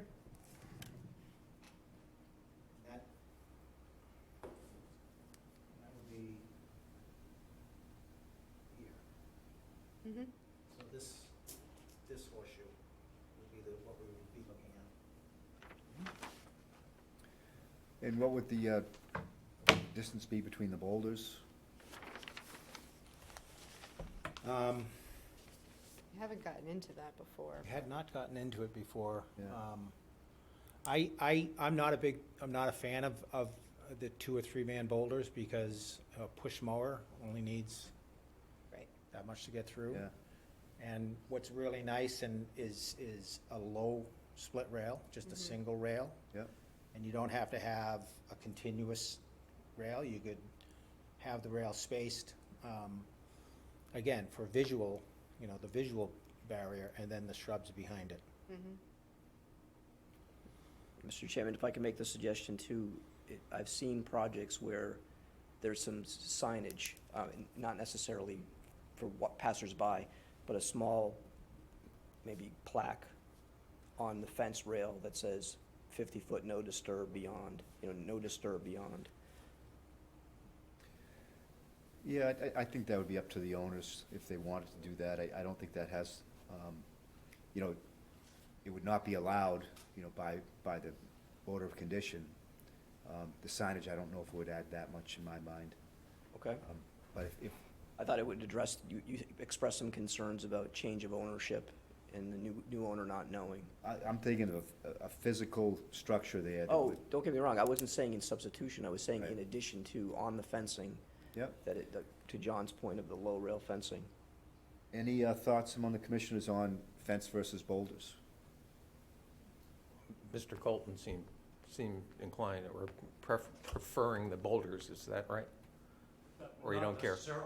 Oh, okay, oh, good, I thought you had a preference for one, Yeah. for those over the fence. I think in certain instances too, topography is going to dictate what goes there. Okay. I'd like some boulders, because that, Okay. you know, they're not going anywhere. And, so maybe a combination of boulders, split Sure. rail, and then the living fence. Okay. Any comments from members of the audience? All right, any additional thoughts from commissioners? Well, I think we're ready for a motion, if somebody wants to make a motion. I would make a motion to approve the application for a notice of intent for Zero Campground Road, map 30, parcels C6, 7, 8, and 9, with the additional installation of a fence from the flags that were previously mentioned. And you might want to repeat those for me, John. I have it. What'd I tell you? Okay, Amy has it, good. 4C to the east and 6B to the west. Thank you. 4C to the east and 6C to the west. B. 6B. Yeah. Thank you. Okay, do we have a second? I'll second. All right, seconded by Stan. And then under discussion, have a combination of boulders, split rail, and living fence. And that plan would be approved by the conservation agent. And I'll happily share it with you, so you see what's gonna happen. Right. Yeah. Well, we've discussed it, and I think, you know, my interest is to have some substantial structure there that will, you know, prevent that encroachment.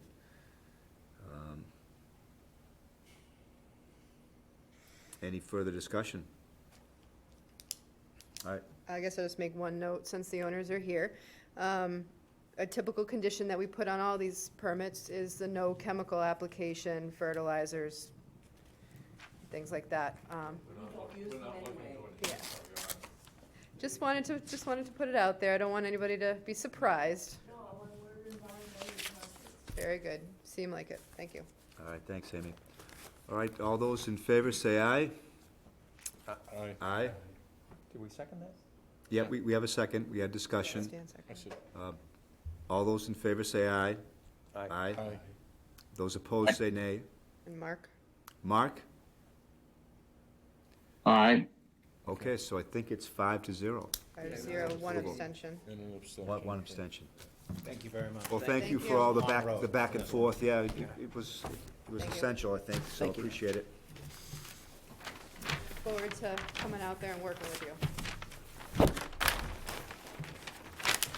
Is this your first live meeting back, or? Second. No, second. Yeah, was figuring things out, it's been a long road, huh?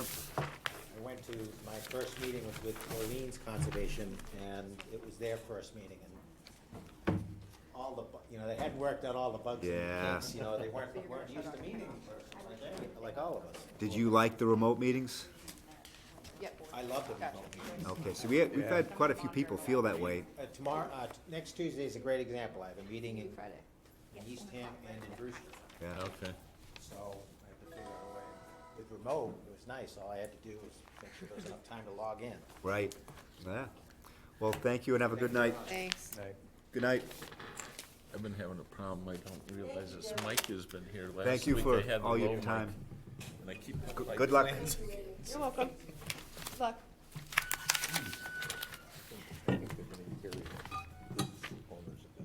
Yeah, yeah. Mr. Chair, can you announce the next two simultaneously? Because they were going to talk about them Okay. pretty much together. All right, next on the agenda, we have a notice of intent for 265 Bay Road, map 99, parcel V6. It's removal of invasive and non-native vegetation and planting. And concurrently, we're going to hear a request for determination of applicability for 2026 Route 28, head of the Bay Road, map 99, parcel V1, and this is Vista Pruning. Good evening. Good evening. Teresa Sprague with Blue Flax Design, and I'm also here with the property owner for 265 Bay Road, Mr. Peter Chapman, who's in the audience with us. So they're basically working with a view easement, and I think this is a property that I know Amy has been very familiar with, and perhaps the commission has as well. Mr. Chapman purchased the property in, I believe, November 2020, so he is the new owner of 265 Bay Road. There is an easement, a view pruning easement, over from this property down over heading towards Pleasant Bay, and Jackknife Beach. We've worked with Thad Eldridge from East Southeast to help us interpret this somewhat challenging view easement. I'd like to share some stills. Thad went out and did a drone survey to help us sort of develop this view easement and understand the parameters of the easement. And I have some stills from a video that Amy may have shared. I know Amy's had an opportunity to look at it, that I'm wondering if I can pass around? Sure. Okay, thanks.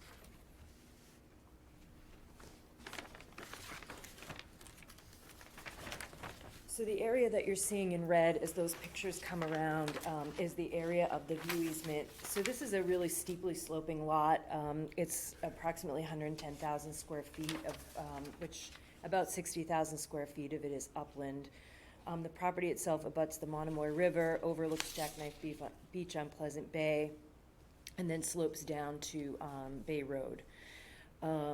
The property's developed with typical single-family home, garage, tennis court, driveway, parking lot, residential landscaping, gardens, and lawn. I think one of the things, and I mentioned this in the narrative, is that the developed portions of the property rise really steeply from Route 28, Bay Road, and the river. So at Bay Road, the elevation, at Bay Road and Route 28, we're looking at elevation 10, and the developed portions of this property are located between elevations 45 and 48. So this property slopes very steeply down towards the roadway and towards the river. And that becomes important when you look at that area that's shaded in red, which comprises the view easement. So this was done with some aerial photos that were taken by East Southeast back in April 2021. So the vegetation that you're actually seeing in those areas in red that are sort of peeking out above the red zone are the areas that we're proposing for some vista pruning. The resource areas on this particular property, 265 Bay Road, for which we've filed a notice of intent, are coastal bank and its associated 50 and 100-foot buffer zones, as well as land subject to coastal storm flowage, which has a base flood of elevation 13. The vegetation throughout this entire property is a mix of native, non-native exotic, and non-native invasive vegetation. But the focus of this particular notice of intent filing is just focused on the area that's historically been managed for vista pruning, mainly located to the east and northeast of the existing dwelling. And the vegetation in this area is comprised of a mix of non-native shrubs and invasive vegetation, which includes bittersweet shrub, honeysuckle, and multiflora rose, as well as a number of previously topped oak trees that have grown dense upper canopies but have no interior canopy. All of the lower branches have been shaded out, and the oaks are suffering from fungal diseases and are in various stages of declining health. In addition to that, the oaks in this area are pretty much acting as a scaffold for bittersweet, but other than that are not providing any sort of understory or ground cover growth. What we're looking at, and I have some pictures here of some interior when we were able to crawl through this today, and what you really see is at some point in history, these oaks were topped, literally the stumps are about 4 feet tall. And then there's just been new shooting, suckering growth since then. And you can see as you go through and look at these oak trees, if I may also share some more photos. I know it's very unlikely that any of the commissioners actually went down into the interior, so, because I was there today and it's full of poison ivy and incredibly challenging to get into. So here's some pictures of what the interior of that looks like.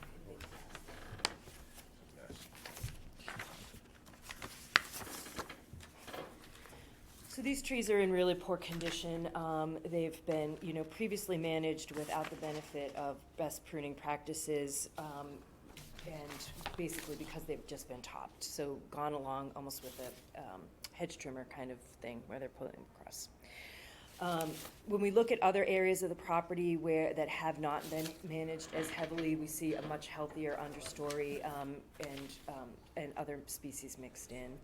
So what we're proposing to do on the property at 265 Bay Road is to manage the invasive vegetation, remove the non-native vegetation, mainly there's a yew hedge at the top of the bank, and to remove damaged oak trees within portions of the previously approved Vista corridor. I counted approximately 18 trees that have been stumped, literally, and are in just very poor condition. And that in order to maintain the Vista in this Vista corridor area, need to be continuously topped in order to allow them to maintain that. So what we're proposing to do is to remove flush cut, remove the invasive vegetation, remove the damaged oaks, replant the entire area with a mix of native shrubs that are appropriate to the site conditions, to support bank stability, provide wildlife habitat value, and mainly to eliminate the need for future pruning and future disturbance in this area. In addition to that, we're also proposing some of the steeply sloping areas that are currently lawn that are actually on the coastal bank and are being mowed, to plant those out with native vegetation in order to eliminate the mowing and to protect the stability and integrity of the resource area, particularly on the Muddy Creek side of the property. We're proposing to plant 58 shrubs in the areas in which we're removing the invasive vegetation, and that's shown in green on our plan. And again, we are proposing to remove approximately 18 previously stumped oak trees. And we're seeing that the north is pretty much straight up, so we're kind of looking at the two areas of the property that we're looking at here under management for the notice of intent are the area that's looking through the view corridor. If you look at the east-southeast plan, which is, we've superimposed our plan on, the areas that are shown in red with the elevations is the view easement, and the elevations under the easement agreement, that vegetation can be maintained too. So it's a little bit confusing. However, so you can see we've got the topo lines here, and then we've got 46, 45, 44, 43, 42, and that's the way that was written into the easement. So basically, we're looking at, vegetation that obviously gets taller as we head down slope. So as we're at the top of this area here, we're at approximately elevation 45, and the shrubs have historically been pruned to elevation 47. So basically, the trees have not been allowed to grow more than a couple of feet. They've just been maintained at about 2 to 3 feet tall. Because the Vista pruning hadn't been done prior to Mr. Chapman purchasing the property, we have a lot of suckering growth, but it's very unhealthy growth. So what we're proposing to do in these areas shown in green is manage the invasive vegetation, replant native vegetation, and then there's this small area in tan where there's actually some trees that are healthier that have not been stumped. They are being overcome by invasive vines right now. We'd like to remove the invasive vines and then just do some selective pruning in this area in here. And how that segues directly into the request for determination of applicability is at 2026 Route 28, which is what the view easement is actually, the property the view easement is over. And you can see if you look at the view easement plan for this property. Sorry. We've got what we're proposing to do at 265 Bay Road, and then the areas that we're proposing for some Vista pruning are the areas that are shown in this yellow-green that extend over. So we're not proposing any management on the coastal bank, which is why we proposed this as an RDA, but to just do regular Vista pruning, which we've outlined in our plan, so no more than a third of the tree, no topping, no branches larger than 4 inches to be removed, etc., in order to recreate and manage. And what we're seeing here is approximately 28 trees that will need to be pruned in order to maintain them at that height that you're seeing in that area shaded in red in the plans that we've sent around. So the canopy in here is to be pruned, that is through thinning only, no topping, and no more than a third, and no branches greater than 4 inches would be removed. And once we actually get into the interior in here, it's actually easy to move around. All of this work is proposed to be done by hand. The heights of these trees are manageable and easy to prune and remove vegetation, particularly once we get the invasive vegetation that's actually on 265 out, that will allow us to have some more access in to maintain this. Without a doubt, this area here on the slope has been disturbed for a long period of time. At this point, we're coming before you just with the proposal to do some vista pruning, with the idea that we'll be coming back in the future with a more robust management plan for this area, because again, our goal would be to eliminate continued disturbance within the 50-foot buffer and maintain, and be allowed to maintain views at an appropriate height. At this point though, however, we're just proposing to just do the initial pruning, the invasive species management at 265, for which we've filed a notice of intent application, and then some light vista management on 2028 or 2026, 2026 Route 28, just to, in order to maintain these views, really get a sense of what we have, and then put together a long-term plan that we can bring before you under a notice of intent on the neighboring property. Thank you. Amy, do you have any summary comments for us? In general, I think this project meets a lot of your regulations and your bylaws. It does not call for the topping of trees. It is thinning of branches, but no more of 1/3 of the canopy, and not elimination of significant branches. As you get closer up to the house at 265 Bay Road, that's where you tend to see more of the invasives. And I mean, that's typical of areas that have been not properly managed in the past. So I do agree that, of the removal of the invasives, the flush, or the removal of the oaks that have been severely impacted. Up near that property, you can see what little understory there actually is all invasive anyways. You have honeysuckle in there and bittersweet and everything else, so, which don't have very good root systems. So the implementation of a shrub layer there would be beneficial for stability and habitat, as well as help maintain, a vista more longer term for the owner.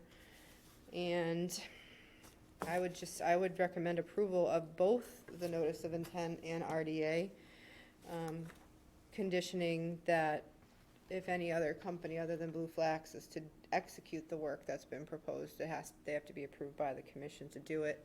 It is sensitive work. It has to be done precisely, so. Thanks, Amy. Can I ask you a question on 2026? It seems like a very wide area in which there'll be vista pruning. Is that typical? It just seems like we're often trying to provide corridors. That's the easement. That's something for the commission to consider. Was it permitted in the past? I believe it has. My understanding is that this has been maintained, and actually Mr. Chapman may be able to fill us in on that. The original easement is quite old. Yes, so Oh, would you like to come up to the mic or sit next to Teresa is fine. Thank you. The house was built in 1970 or 72. We're the third owners. The original owners, basically, before they sold it, they sold the lot in front, and the party they sold it to a gentleman named John Vaughn, who I believe actually at one point was on either ran or was on the Conservation Commission for Chatham, is still the owner of that home, and he's the one that agreed to the current view easement. There's a few things I can tell you that I think that would be helpful, but they're extremely supportive of us working with them longer term on doing some remediation and removal of invasives on their property and replanting, which we're willing to obviously pay for, of some of these crop trees that are on their property. I want to get back to I lost sight of your question. I want to answer your question. But I guess I'm wondering if, there's a lot of, it's a very wide area. There's a lot of vista pruning in the 0 to 50. And so it seems like a wider area than we would typically permit. So, does this? Yeah, so it was, okay, I apologize for losing sight of your question. So the original owner, it was, I think they maintained the easement, they sold it in 2010 to the owners that we bought it from. And it was maintained, I think impeccably on the, you know, the broad easement as it was written until that time. And then when the new owners bought it, I don't think they really wanted to fully maintain the expense. I think Amy has a long history and can probably give you a lot more detail than I can. But I think it was more of they were sending the landscaper out and, you know, not doing it the right way. So my wife and I are extremely focused on making sure we're good stewards of the property, and we want to do the right thing. But we also recognize that, you know, the property is just, I mean, it's absolutely exquisite, and it, you know, it has the view easement and the history, which is relatively, it's a broad view of the bay, basically. And so, you know, we're very focused on, you know, doing it the right way. We didn't put forth the full plan largely because I didn't want the first conversation with John and Sharon to be, hey, we're your new neighbors, here's a bottle of wine, and by the way, you know, would you mind replanting 1,000 bushes on your property or whatever? So we've since had a chance to spend some time with them. They're lovely people, where they actually are focused on all the same things we are. He ran the Chatham Conservation Commission. And so we're super excited about the opportunities going forward. And, you know, you're going to probably see us a lot, and we'll take as much coaching as you can give us. We want to do the right things, and we're, you know, pretty excited to be on the Monomoy River looking at the bay. And hopefully with the view that we believe the property isn't, you know, entitled to, but certainly done in the right way, so. So I think to answer a little bit more is, it is wide, but I don't think it's your typical vista pruning. It is thinning of a third, and so I don't, as far as habitat or stability or actually pruning, I'm sure Teresa will first look for the health of the tree Right. to do that pruning first. So yes, it is wider than we probably see but it's not topping. In the past, previous owners have had, prior to me starting here, had administrative approval to top a lot of the vegetation that was on 265 Bay Road and just hedge trim it. Yeah. That did stop several years ago because we said hedge trimming of trees is not allowed. So it's kind of stopped, and that's where we have all this massive regrowth. But, so to answer your question, it is wide, but I don't think it's your typical, you know, they're not opening up a view that's, Right. it's not a panoramic view. You're still gonna have Yes. those two-thirds of the canopy still there, and Yep. there's a lot of trees, so. Yep. Yeah, So and I think, in the past, sorry, just to Yeah. conclude on the permitting, in the past, it was done administratively, there was no previous order of condition on the, I cannot speak to 2026 Route 28. I don't know the permit history, if there was any on that. I can only speak to 265 Bay Road, that years ago, it was done administratively. And Okay. it was basically hedge trimmed, which was not the proper way to yep, do it. so it's a chance to improve the management. Yeah. yeah, and it's interesting the way this view corridor, the width, so the Very area strange. that's been historically managed is actually quite narrow compared to what the actual view easement is on this property. It actually, and you can see, it actually goes almost all the way over to the edge, right to the edge of the river, and that's not at all what's necessary even to provide a reasonable view. And again, because of the height and the elevation of the building and then the steep slope down, it's not required to do the kind of, what I think was happening at the top of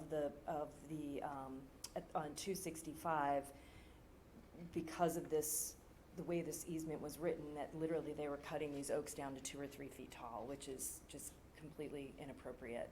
But as you head further down the slope, and for instance, we are not proposing to do any management of any evergreen vegetation, so we won't be pruning any pines. There are a few cedars, there are a number of pitch pines there. We're only proposing to manage oaks and some cherries that have been previously pruned and were part of a regularly pruned area that have now been left to unfortunately grow into patterns that are not very healthy for the trees. I think we can bring that back at this point. Okay. I'm jumping everyone's questions, but another question for Amy. Do we allow this activity in the resource area?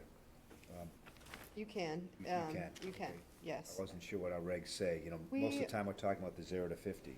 Yeah, I mean, a lot of times we're looking at vista pruning on a coastal bank, so we have allowed more corridor views. Now, these trees aren't tall enough that you're gonna prune to go through them, because they're just starting to crop up over your visual line, so the thinning would be more appropriate, rather, yeah. Okay. All right, let's open up to questions. John? Yeah, okay, so, one question is, there's an enormous amount of invasives in there. How are you getting rid of them? So we're gonna hand cut, selectively treat, and remove the invasive vegetation. And is there a plan for continual management We have of written that? in for the 265 Bay Road, but that's where the invasive species management is happening. We filed the notice of intent, so we have the ability to follow up over the next 3 years to continue to remove the invasive vegetation. But it's only on the 265 lot? It is. The area on the 2026 Route 28, we would like to come back, as Mr. Chapman just pointed out, but trying to be very sensitive to the property owners there and not say we're going to come in and start managing your property in this way, with, making sure that they were on board with this first, and it sounds very much like they are. So we do anticipate that we'll be coming back to you with a regular management program on 2026 as well. Right, so, because the property line is right there, right? It's right there. So if you just eliminate stuff up to the property line, that's not gonna last very long. right? Well, the good news, for better, I don't know if you want to call it good news, is what the way things are playing out is the areas that have been continuously disturbed, and that's the areas where you generally see invasive species kind of moving in and taking over. That's right at that property edge where the trees have been cut to 2 or 3 feet. As we get into the canopy, into the understory below the canopy, and that I've shared some pictures of, there is some honeysuckle and some bittersweet moving their way in, so this is an ideal time to start management on 2026 before those invasive vines take over, but they're not at the, we're looking at 70 to 80% invasive vegetation at 265, and we're probably looking about 20% cover as we get down into 2026 and on this slope.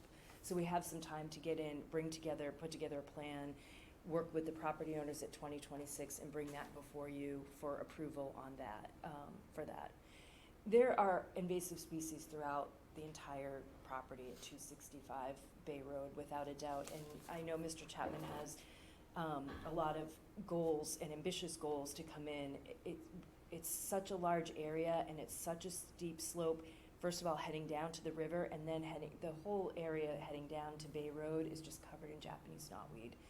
The area heading down to the river is overwhelmed by English ivy. So there's several different invasive species, but for the purposes of this, we're really just focusing on this one area right now, with the idea that we'll be coming back with future management programs. Okay, so, thank you for that. Yes. So, your explanation about the technicalities of the view easement went by really fast, so I'd like to just go, I think I understood what you said, but I'm not sure. That these red lines here, these contours, those are the notional levels of the top of the tree line there? Is that what that's supposed to be? That's And- the way it's written.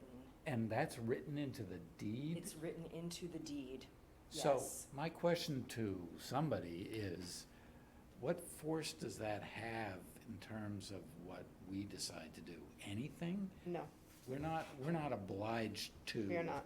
allow. We're, right, correct. That, it's a separate document, it's a deed document, it pays no attention to the environmental integrity of things. So, So the force it has is that the owner of 2026 is obliged to agree to do that topping if the owner of 265 wants, permitting issues aside. Correct. yes, permitting issues aside. Okay, so my next question is not a direct line, but so about, I mean, you say there are a lot of other trees in there, and I assume you're talking about 2026, where you're saying there's a lot of trees, and if you get rid of all the oaks that have been hedge trimmed, or whatever it is, oaks and cherries, what, I mean, this is very dense, what is left there, and are you expecting that once you complete even the invasive removal up here at the top of the bank on 265, that's gonna open up some view there? Because, I mean, what I saw when I was there today was there isn't a heck of a lot, I mean, honestly, there isn't much of a view there right now, right? I mean, I could see bits of Pleasant Bay, Right, but I'm assuming, yeah. So I took these photographs this afternoon. where So- were you when you Must took have just that missed us. Standing photograph? right in front of the yew hedge, on the highest part of the lawn. I probably did just miss you. I was there maybe around 3 o'clock. And so this is looking out, so what we're seeing is these cut oaks are, the ones that we're proposing are located a little bit further to the south. But this is basically, the view corridor is staked. And so, Thad Eldridge East Southeast did stake the areas They that were we're doing proposing today to when we were manage out, the yeah. view. Yes. And the one on the right side of that is the Here's right this side of the and view this. corridor? Well, that that's the view corridor directly to the north, so there's a stake there and a stake there. So that's what we're proposing to manage in this direction. Then it juts a little bit to the east, southeast, and mainly that's the main view corridor that we're looking So at. in that photograph, Yeah, am I looking at Sky or Pleasant Bay? you're looking at a little bit, right here, you're looking at Sky, and then you're looking at a little bit of Pleasant Bay. Right. And then you're looking at Pleasant Bay here. And then, yes, it's kind of hard to tell, it's a very blue day today. But yes, the Sky and Pleasant Bay. So there are views, and the trees, again, they don't have to be, these trees, as you get further down the slope, the trees are much taller. They have in the past, though, been chopped. I mean, they were literally chopped at one point in the past. So if I go down that slope and I stand in front of one of these oak trees, at some point it was cut at about my height. So say about 5'5". They've grown up obviously significantly since then. I don't think that these elevations that were written into the deed are not necessary to provide cutting down. So for instance, if we're at elevation, like down at the street here, they're allowed to prune down to elevation 27 and the road's at elevation 10, let's say. So you've got, a 17-foot tall tree. That's not necessary to provide a view. So I understand what you're saying, yes. And they're not looking to do that. Yeah, they're not asking to do that. And we're not asking to flush cut or remove any of the trees in the area within the 50-foot buffer on 2026. We're just proposing to do some thinning and some vista pruning. The only place we're proposing to flush cut trees is where they've just been completely degraded because they've been cut to 2 feet tall and they're overwhelmed with invasive vines. And there's 18 of those. There's 18 of those, yes. On our property. On the Chapman property, correct. Okay, I guess I've run out of questions for the moment, thank you. It is confusing, and Thad Eldridge literally worked for almost 6 months doing the survey work and trying to go through the language and present this graphically in a way that we could all wrap our heads around what this easement actually entailed, yeah. Okay, thank you. Thanks, John. Ernie? I have no questions. All right. Stan? No? James? Yeah, just two quick questions. One is, when would you propose to be doing this type of work? So I think that they would like to begin doing the vista management work as soon as possible. This is a good time of year to start removing invasive vegetation. We would likely leave, for instance, Mr. Chapman expressed to me today, there's a spirea hedge along the picket fence, then he'd like to leave that in place for now, which makes sense. And then we'd do further management throughout the winter months. Okay, and one other question is, what do you do with the material that you remove from this area? So we bring it to an approved composting facility. Okay. Yep. And would that be on the Cape, or do you have to go off Cape? No, for we that? bring that to, there's locally, Nickerson is an approved area, and so that's generally where it goes. And I would have to check with my field manager to ask him what other places we're currently bringing Okay. to. Yeah. Thank you. Yeah. Mark Coleman, any questions or comments? No remarks. All right, thank you. So, yeah, thank you for the explanation. It was tough to figure this out just by looking at things. So I have some concerns about, the work being done in the resource area. And I guess my concerns are related to the potential for future encroachment. As we discussed the last hearing, you might have heard some of that. So what's it gonna look like? Is you'll take out 18 trees, and so there'll be a loss of some of those larger, wooded trees, and there'll be a lot more shrubs. Will it be an area that has the potential to provide less wildlife habitat and more human encroachment? No, and the reason that I think that is the shrubs, mature fruiting size of these shrubs are going to be about the height the trees have been managed at previously, but they won't require continuous cutting. And in addition to that, if you see, and if you were able to get out, there's a really high spot right in the middle of the front yard, and then it steeps really slopely down. And right now, that's being maintained as lawn, and we're actually planting that out. So this is technically, the coastal bank runs up along here, right in front of the deck, and we're actually planting that out so that no one's gonna be pushing a lawnmower down that steep slope at all in the future. It's going to be completely planted out with shrubs. So you'll have some shrubs that'll take up some of the lawn? We're gonna have shrubs that are gonna take up the lawn right to where it starts to slope down, so that no one will be going onto that steep slope anymore with a lawnmower or a string trimmer. Okay. Yeah. Are my concerns unwarranted, Amy? I didn't make it to the site. I looked at it on Google Earth. I didn't make it there. No, I mean, it is a fair amount of activity, in a sensitive area, so I don't think it's unwarranted. It's No. a really difficult, site to kind of wrap your head around. So if you do have a chance, I mean, it's a gorgeous property. I suggest you go see it, because I do think a couple of your concerns about encroachment will be alleviated once you go to the site and just see how steep it Right. is. Yeah. Yeah, I wouldn't be climbing down. Yeah, no one's gonna be mowing on it. You're not gonna be mowing it. I don't know if it means anything, because I'm sure people say a lot of things at these hearings, but we have no desire to encroach on where you're worried about us encroaching. It's like, it's steep, and the fact our guidance to Teresa was, let's get some native stuff there, and, we don't need to be spending time there. So, I can't speak to what some future owner's gonna do, but, we're not gonna do anything there. No, I appreciate that, and I believe you. We've just seen some invasive plant management processes lead to more Yeah. encroachment, and that has happened.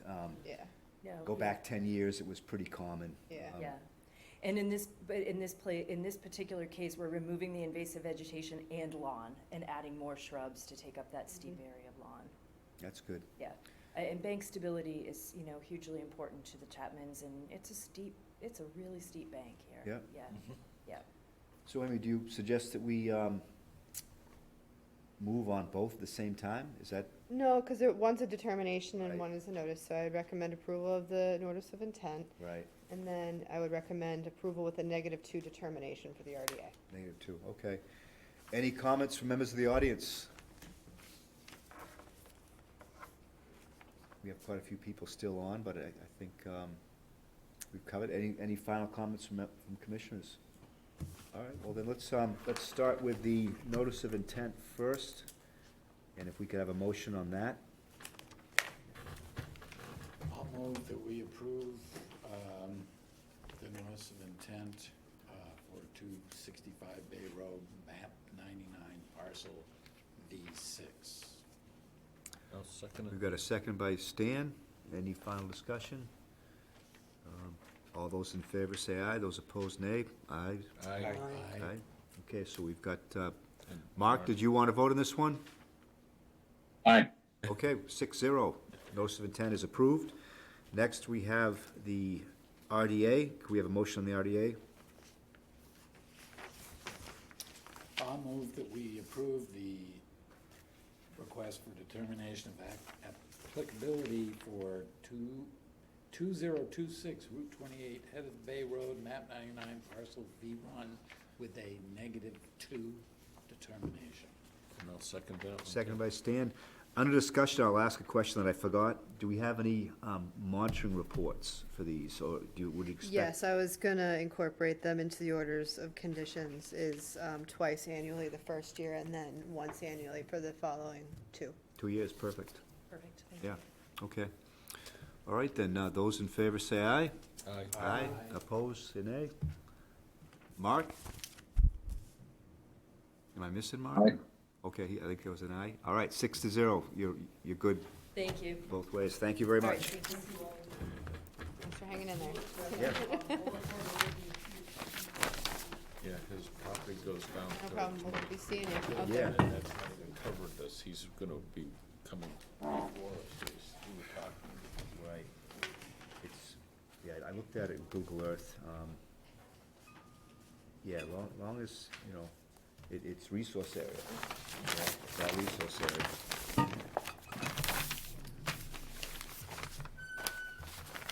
I think on Herring River, you know, go back 8-10 years, we had some projects where we agreed to, you know, ivy treatment and, you know, bittersweet treatment, and too much was taken out.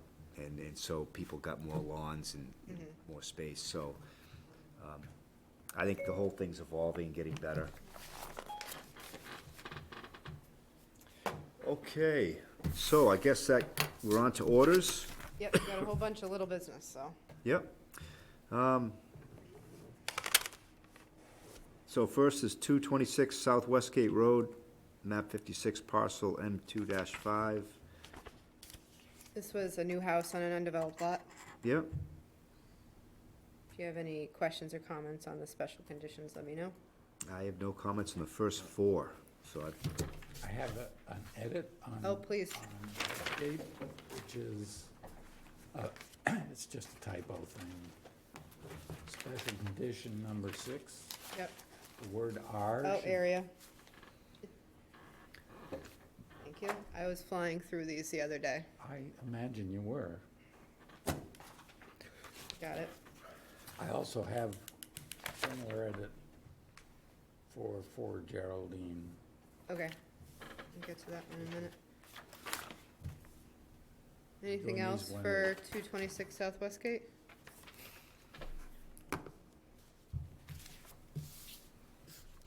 Excuse me, Amy. Were copies of the orders of conditions supposed to be attached to the? packet? They were in Dropbox. Not Oh, in your okay. paper packet. But Oh, if you, okay. if you have issues, I'm happy to include them for you, but you're saying you're getting a new computer, so. Well, if, until I get the new computer and we figure that out, I'm if you could just happy to give you paper include them ones. in the future and Sure. we'll see what happens. Okay, Or I thank can just email them to you. you. Or you could email, yeah, So I you could get get them those. by email. Yeah, okay. Okay, Yep, not a problem. thank you. do you want to approve one at a time, Amy? Yes, please. Okay.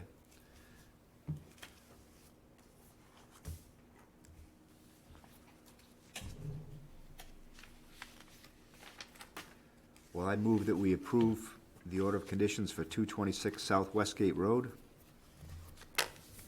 Second? All right, seconded by Stan. All those in favor say aye.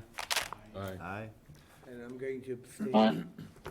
Okay, so then we're 5-0 with 1 abstention. Okay. James abstains.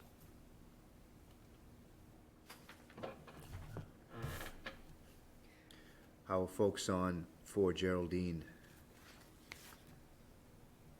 Special condition 3.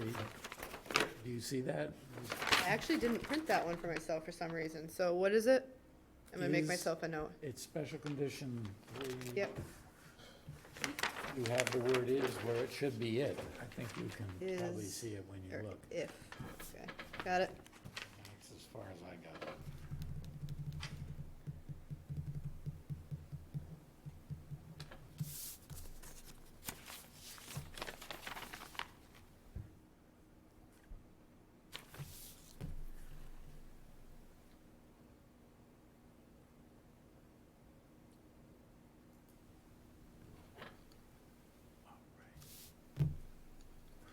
You want want to handle 4 Geraldine, Ernie? I'm going to excuse myself to go to the restroom. Yeah, sure.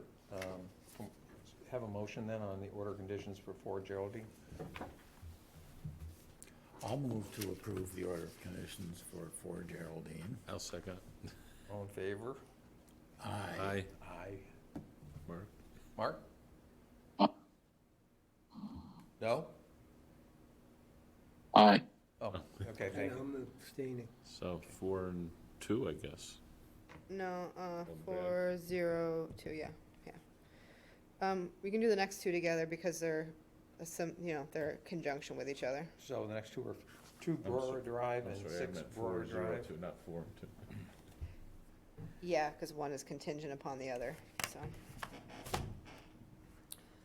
This was one, Jim, where we had off-site mitigation, where the same person owns both properties, and they were able to mitigate for one by doing mitigation on the other. Oh, that's, okay, now How long ago did this come to us? Last time, Last time. last time. 3 weeks You though. were there. You were there, yeah. I swear you were there. No, he wasn't at No, the he last wasn't. No, I meeting. wasn't. Oh, you weren't? Yeah. Oh, okay. That's right. So No, I'm I wasn't crazy. there. How about, so 2 Brewer first, any comments? No comments. No, I have no comments. Okay. We have a motion on 2 Brewer. Are we doing them both? You can, I think for this one, because it's the same Do 'em both? project, you could Okay. do for 2 and 6. Do you have any comments on number 6? No comments. You do 1 vote for them. I move we approve the orders of conditions for 2 Brewer Drive and 6 Brewer Drive. And I guess I'll second it. All in favor? Aye. Aye. And I'm abstaining. Abstain. Brad, you want to abstain on this one? 2 and 6 Brewer, No, actually, I'll vote in favor. I did review them. Okay. and then Mark. And Mark, you good? Yes, that was aye. Okay. So 501. Yep. The next one we have is the order of conditions for 57 Gorham Road. I didn't finish filling out the first page of it because we are waiting for that last plan revision. It's nothing, I don't think that should hold us up tonight because they had a list and number and location of where those plantings were gonna be, but they wanted to put it on official plan. It's not gonna be here till tomorrow, so that's why the first page of the orders isn't completely filled out, but the conditions are there. Okay.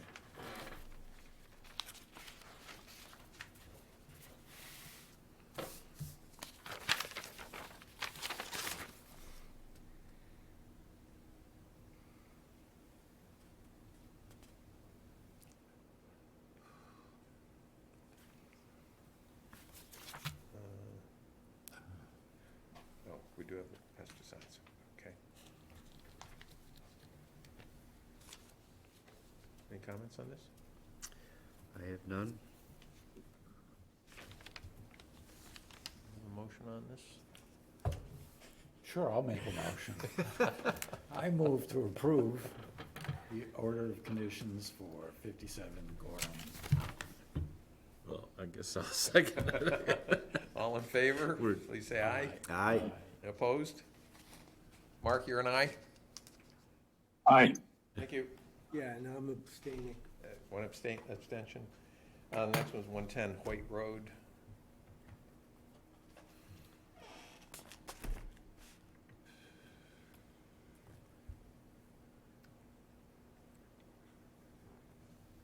This was just flood zone, so it was fairly Yeah. straightforward.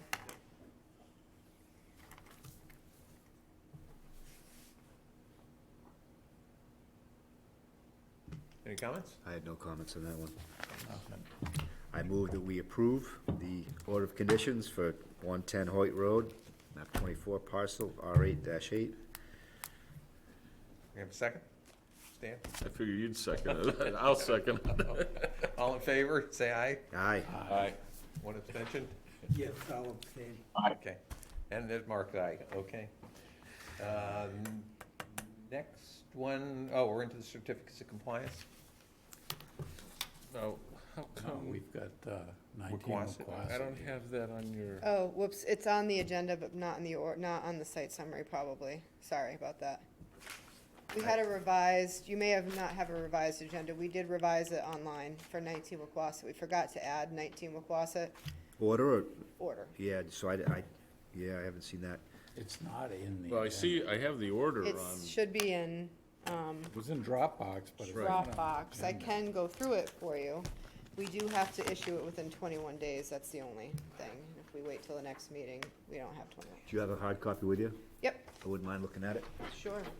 So, I mean, I'll state, two amendments, only two amendments. So do you want me just to read them off? Yeah.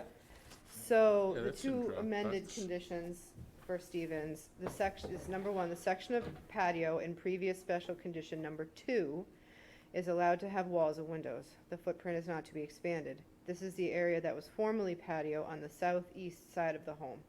I wanted to differentiate between the other covered area that they had originally requested but then withdrew. And then a new IA septic system with nitrogen reduction is to be installed. So all other conditions would have remain in effect, which is the no fertilizers, pesticides, that was already in there. Roof runoff going into drainage system. So there's really only 2 new conditions for that. Now, did their original request include the solar panels? It did. We have told them that they took that off and that they could do that administratively, and they have not done that yet. Okay. Do we So need this to is mention that? just for, this Close is out that? just for the, in the first page, it says, this permit allows for or as amended, the roof structure over the patio may now have walls and a window. Footprint shall not be expanded upon. Yeah, you So that's need the an- only thing that's approved. You need an S on window. Yep, I do. oh, Okay. I see Just a it now. vigorous discussion, Ernie. Yeah, Oh, I see it now, you have it on the agenda I now. don't think John was very happy with, you know. Dropbox, Yeah. which I did, that's what I was looking I at. No, I know. have, I Yeah. have the I order just in needed to put a fork Dropbox. in it yes. myself. That's We fine. noticed No, it I kinda get late it. in the game, so. Right, now I see it's I had to highlighted make in there. that point as strongly Yeah. as I can figure out how to make it. I'm glad you did, and, but it was a tough one. Okay, we have a motion to approve this amended order of conditions. I'll pass on making one. I don't blame you. I don't have it in front of me, so I'm gonna pass too. I'll make a motion, no, I can't, I wasn't there. Jeez. With orders, can't you? You actually can. Yeah, with orders you can. Yeah. So I'll make a motion that we approve the amended order of conditions for 19 Wacquasit. Do we have a I'll second? second that. Oh, Thanks, Mark. All in favor, say aye. aye. All opposed? No, Stan says, so we have 1, 2, 3, And I'm Say gonna aye. do one I abstention abstain. and one Get opposed. one up here. 411. Okay. While we're on said topic, I wanted to update you of 19 Wacquasit. So the commission at the last meeting ordered that the fence was to be removed by July 1. It was not. He sent a letter yesterday, or sent a letter last week stating that they were unable to get people to do it before the middle of this week. I don't have it here as an agenda item. We don't have to vote tonight. It will be on an agenda item at the next time to discuss any actions the commission wishes to take. We are monitoring when that fence does come out.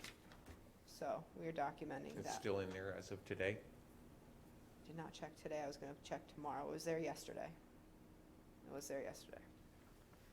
So that So will be they an originally agenda had- item for the next meeting, but I wanted to let you know. They originally had requested that they be given until the 7th, and they didn't meet that date either. well, we We didn't voted approve against, it. it wasn't approved. Yeah. We told them they had to do it by the 1st, right? Correct. So you can, I'll invite Mr. Stevens, obviously, it'll be a discussion topic to participate, and you can determine what you want to do then. Okay? Hopefully he takes it out, and that's, it's done. Yeah. So, all right, that's all I got on that one. Okay.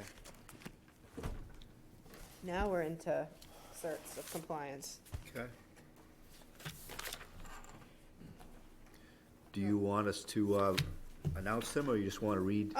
Give us your, I can go through them, I think there's so many, I'd love to do them all at yeah, I once. think, Yeah. I think we can do them all together, if you want me to go through them and make my recommendations. Yeah, just briefly, if there's any, Sure. any Yep. twists. So James Sullivan at 2 Brora Drive, it was,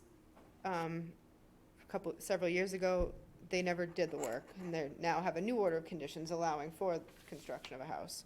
So it would be a certificate of compliance for work never started under that old permit to clear it off. 8 Ruth Lane, cantilevered second-story deck, the work was completed. There is a slight increase in the square footage of the deck, but the second-story deck does not extend beyond the first floor deck. So there's no coverage, really, expansion. It's strange. But we're recommending a certificate of compliance for that one. There's no coverage increase because you have a walkout basement with deck and then a second-story deck above it. For Thomas and Lisa Cahill at 2097 Route 28, this was for a patio and a cantilever deck. They also had a permission to build an addition, and they did not do that. So they only cantilevered the deck by 2 feet. Recommending a certificate of compliance for that. Then, Lot 4 on Julienne Circle, construction of a house and appurtenances. House was completed. This was back in 1980.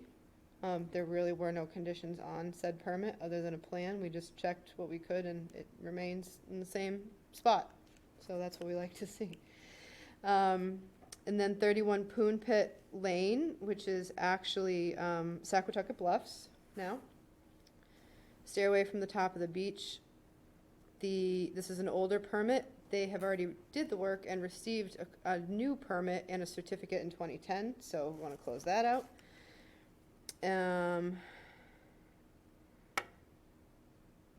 Then we have, I should mention that Lot 4 for Julienne Circle, the construction of the house and the appurtenances, I apologize, that is also now Saquatucket Bluffs and is part next to Poon Pit Lane.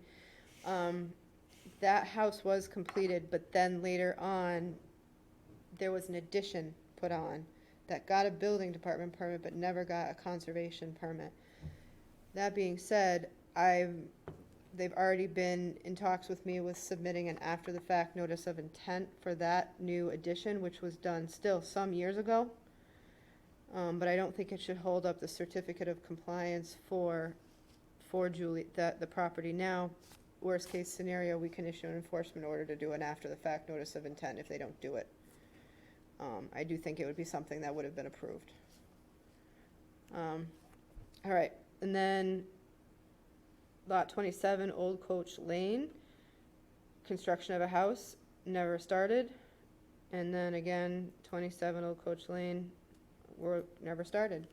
So we would recommend certs for all of these requests for certificates of compliance with a little bit more work needed to be done by Melissa and myself regarding Lot 4, Julienne Circle. Any comments on any of these? Well, I will motion that we approve all the previously reviewed certificates of compliance as described by Amy. Second it. Seconded by Stan. All those in favor say aye. Aye. Aye. Motion carries Aye. 6-0. 6-0. Yep. Okay. And we have some minutes. Now, they should say draft on here. They should. No, yeah, I didn't catch that. So we'll tell Melissa. And there's 3 sets in here, but your agenda says 2. Yeah, we're just gonna go by the agenda and do the third set next time. So I do not have a copy of the minutes with me, so if there are edits, somebody's gonna have to help me out. You wanna do November 4th, first? Sure. I can't even begin to remember what happened back I was then. gonna say. Sorry, we're trying desperately. Oh, I know, it's, you gotta move things, and minutes are probably the least in demand. I have no comments. I as well.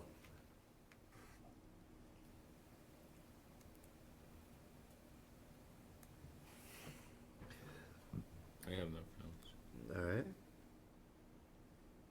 Well, then I'm gonna move that we approve the minutes for November 4th, 2020.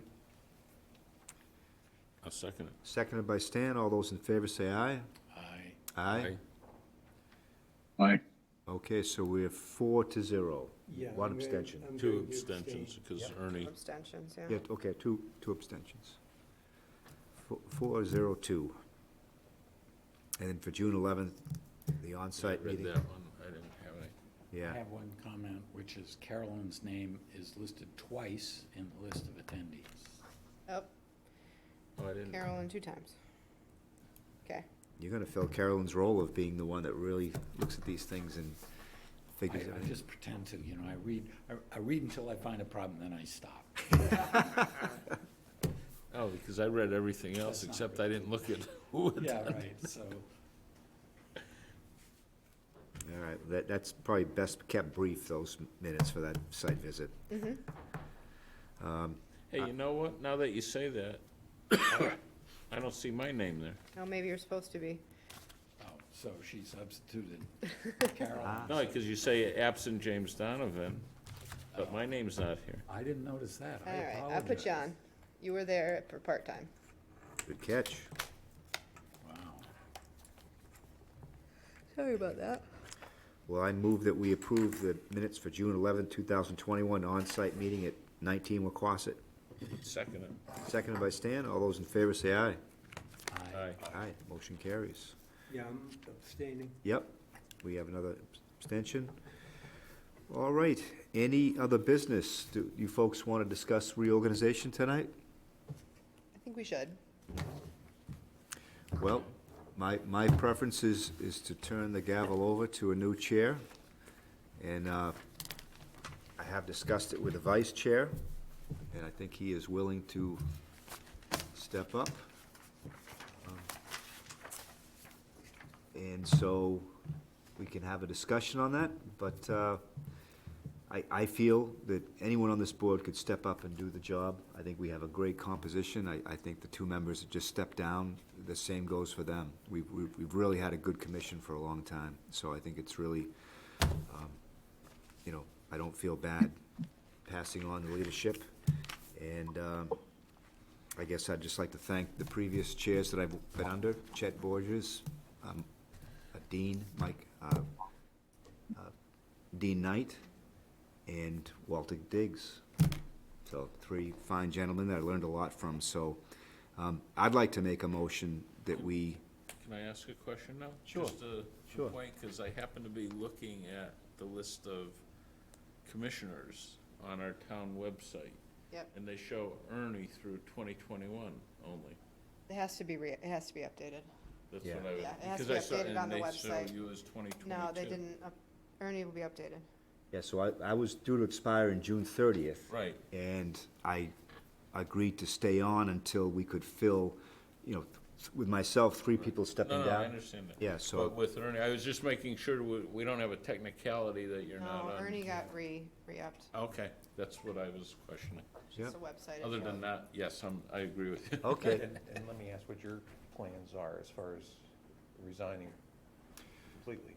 What I'd like to do is see some stability, and so with 3 of us, you know, 2 of us have stepped down, I'd like to step down. I'd like to see 2 new members come on, so we can maintain a quorum and in the interim. So I think that once we have James on now, which is great. Hope you like it. It's very interesting. Yeah, well, thank you so much for agreeing to volunteer. I think once we get a second new person, then I think we're kind of safe from losing quorum. Yeah. Yep. So I think that's my preference. Great, that's good. Yeah, so I think, you know, we'll see how soon that happens, but I don't want to see you guys lose a quorum because we lose 3 people at, you know, nearly the same time, so And I like the idea of a transition, instead of me just dropping off his chair, give you a chance to, if you are so approved. But I think we should also vote in a new vice chair at the same time. So, but I'm first just gonna make a motion to nominate Ernie Crabtree for the next chair of the Conservation Commission, and I think we can discuss the vice chair after that. So, we have we have a second? All right. Any discussion? Stole his thunder. He's a seconder.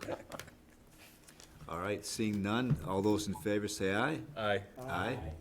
Okay, Mark? I was aye. All right, gotcha. So 6-0, we have a new chair. Congratulations. It is. Thank you. No, next meeting, effective next meeting. Okay, that's fair.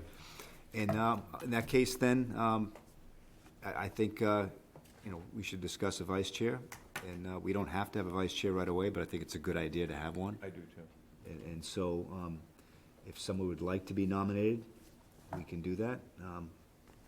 Or I can pick names. Again, I think anybody could step up. I'd nominate John. Are you interested, John? Sure, if commissioners, my fellow commissioners think that's a good idea, I would.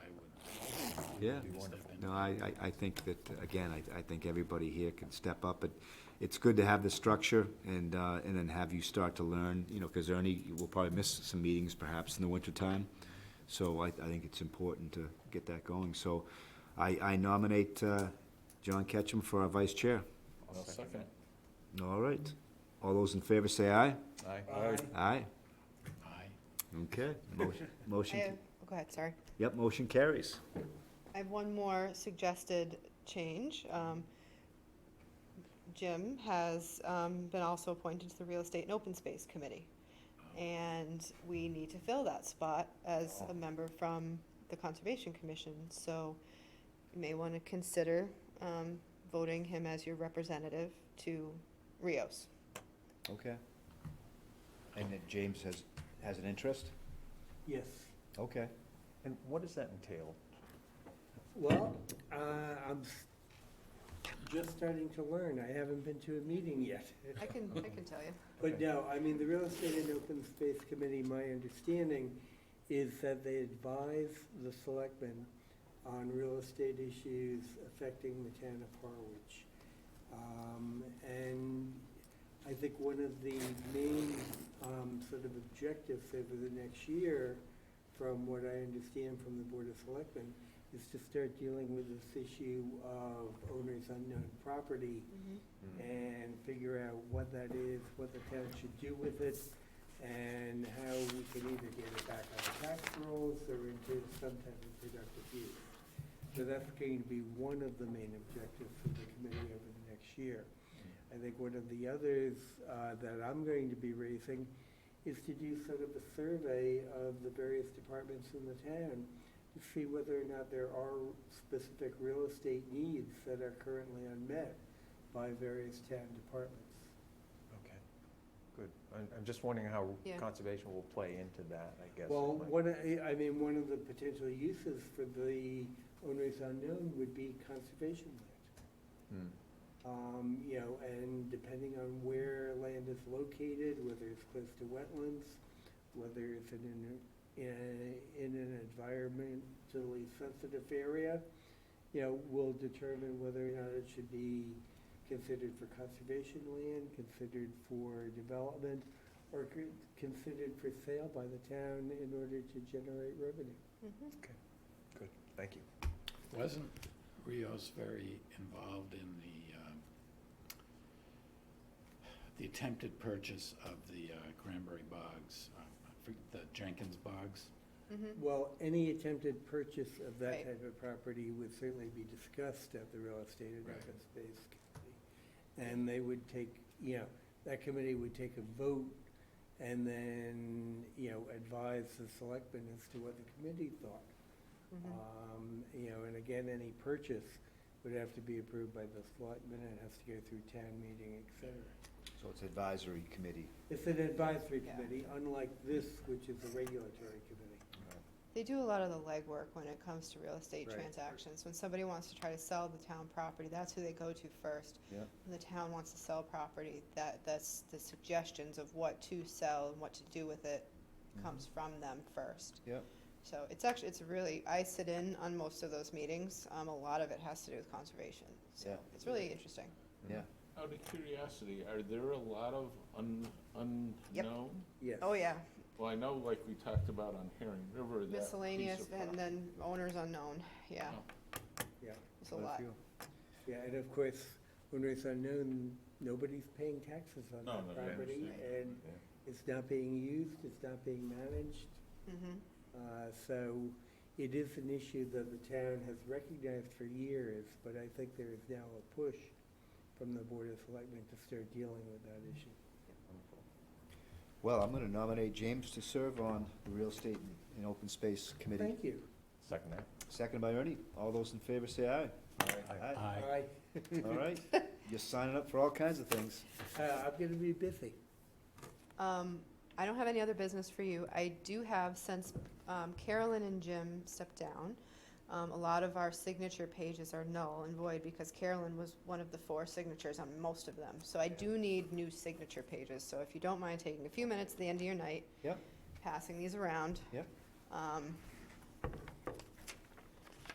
Just under authorization. Hold on, not all of these. Are you gonna do it that way going forward? Just the pages as opposed to signing, like the search? I might do it on the file that we just kind of threw this together at the end. Yeah.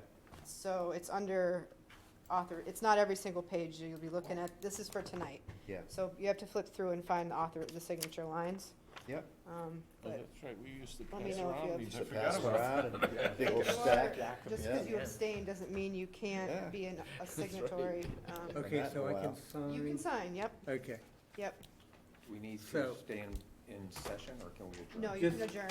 Just where the yellow, I move that we She adjourn. might have done the yellow, where it says authorization.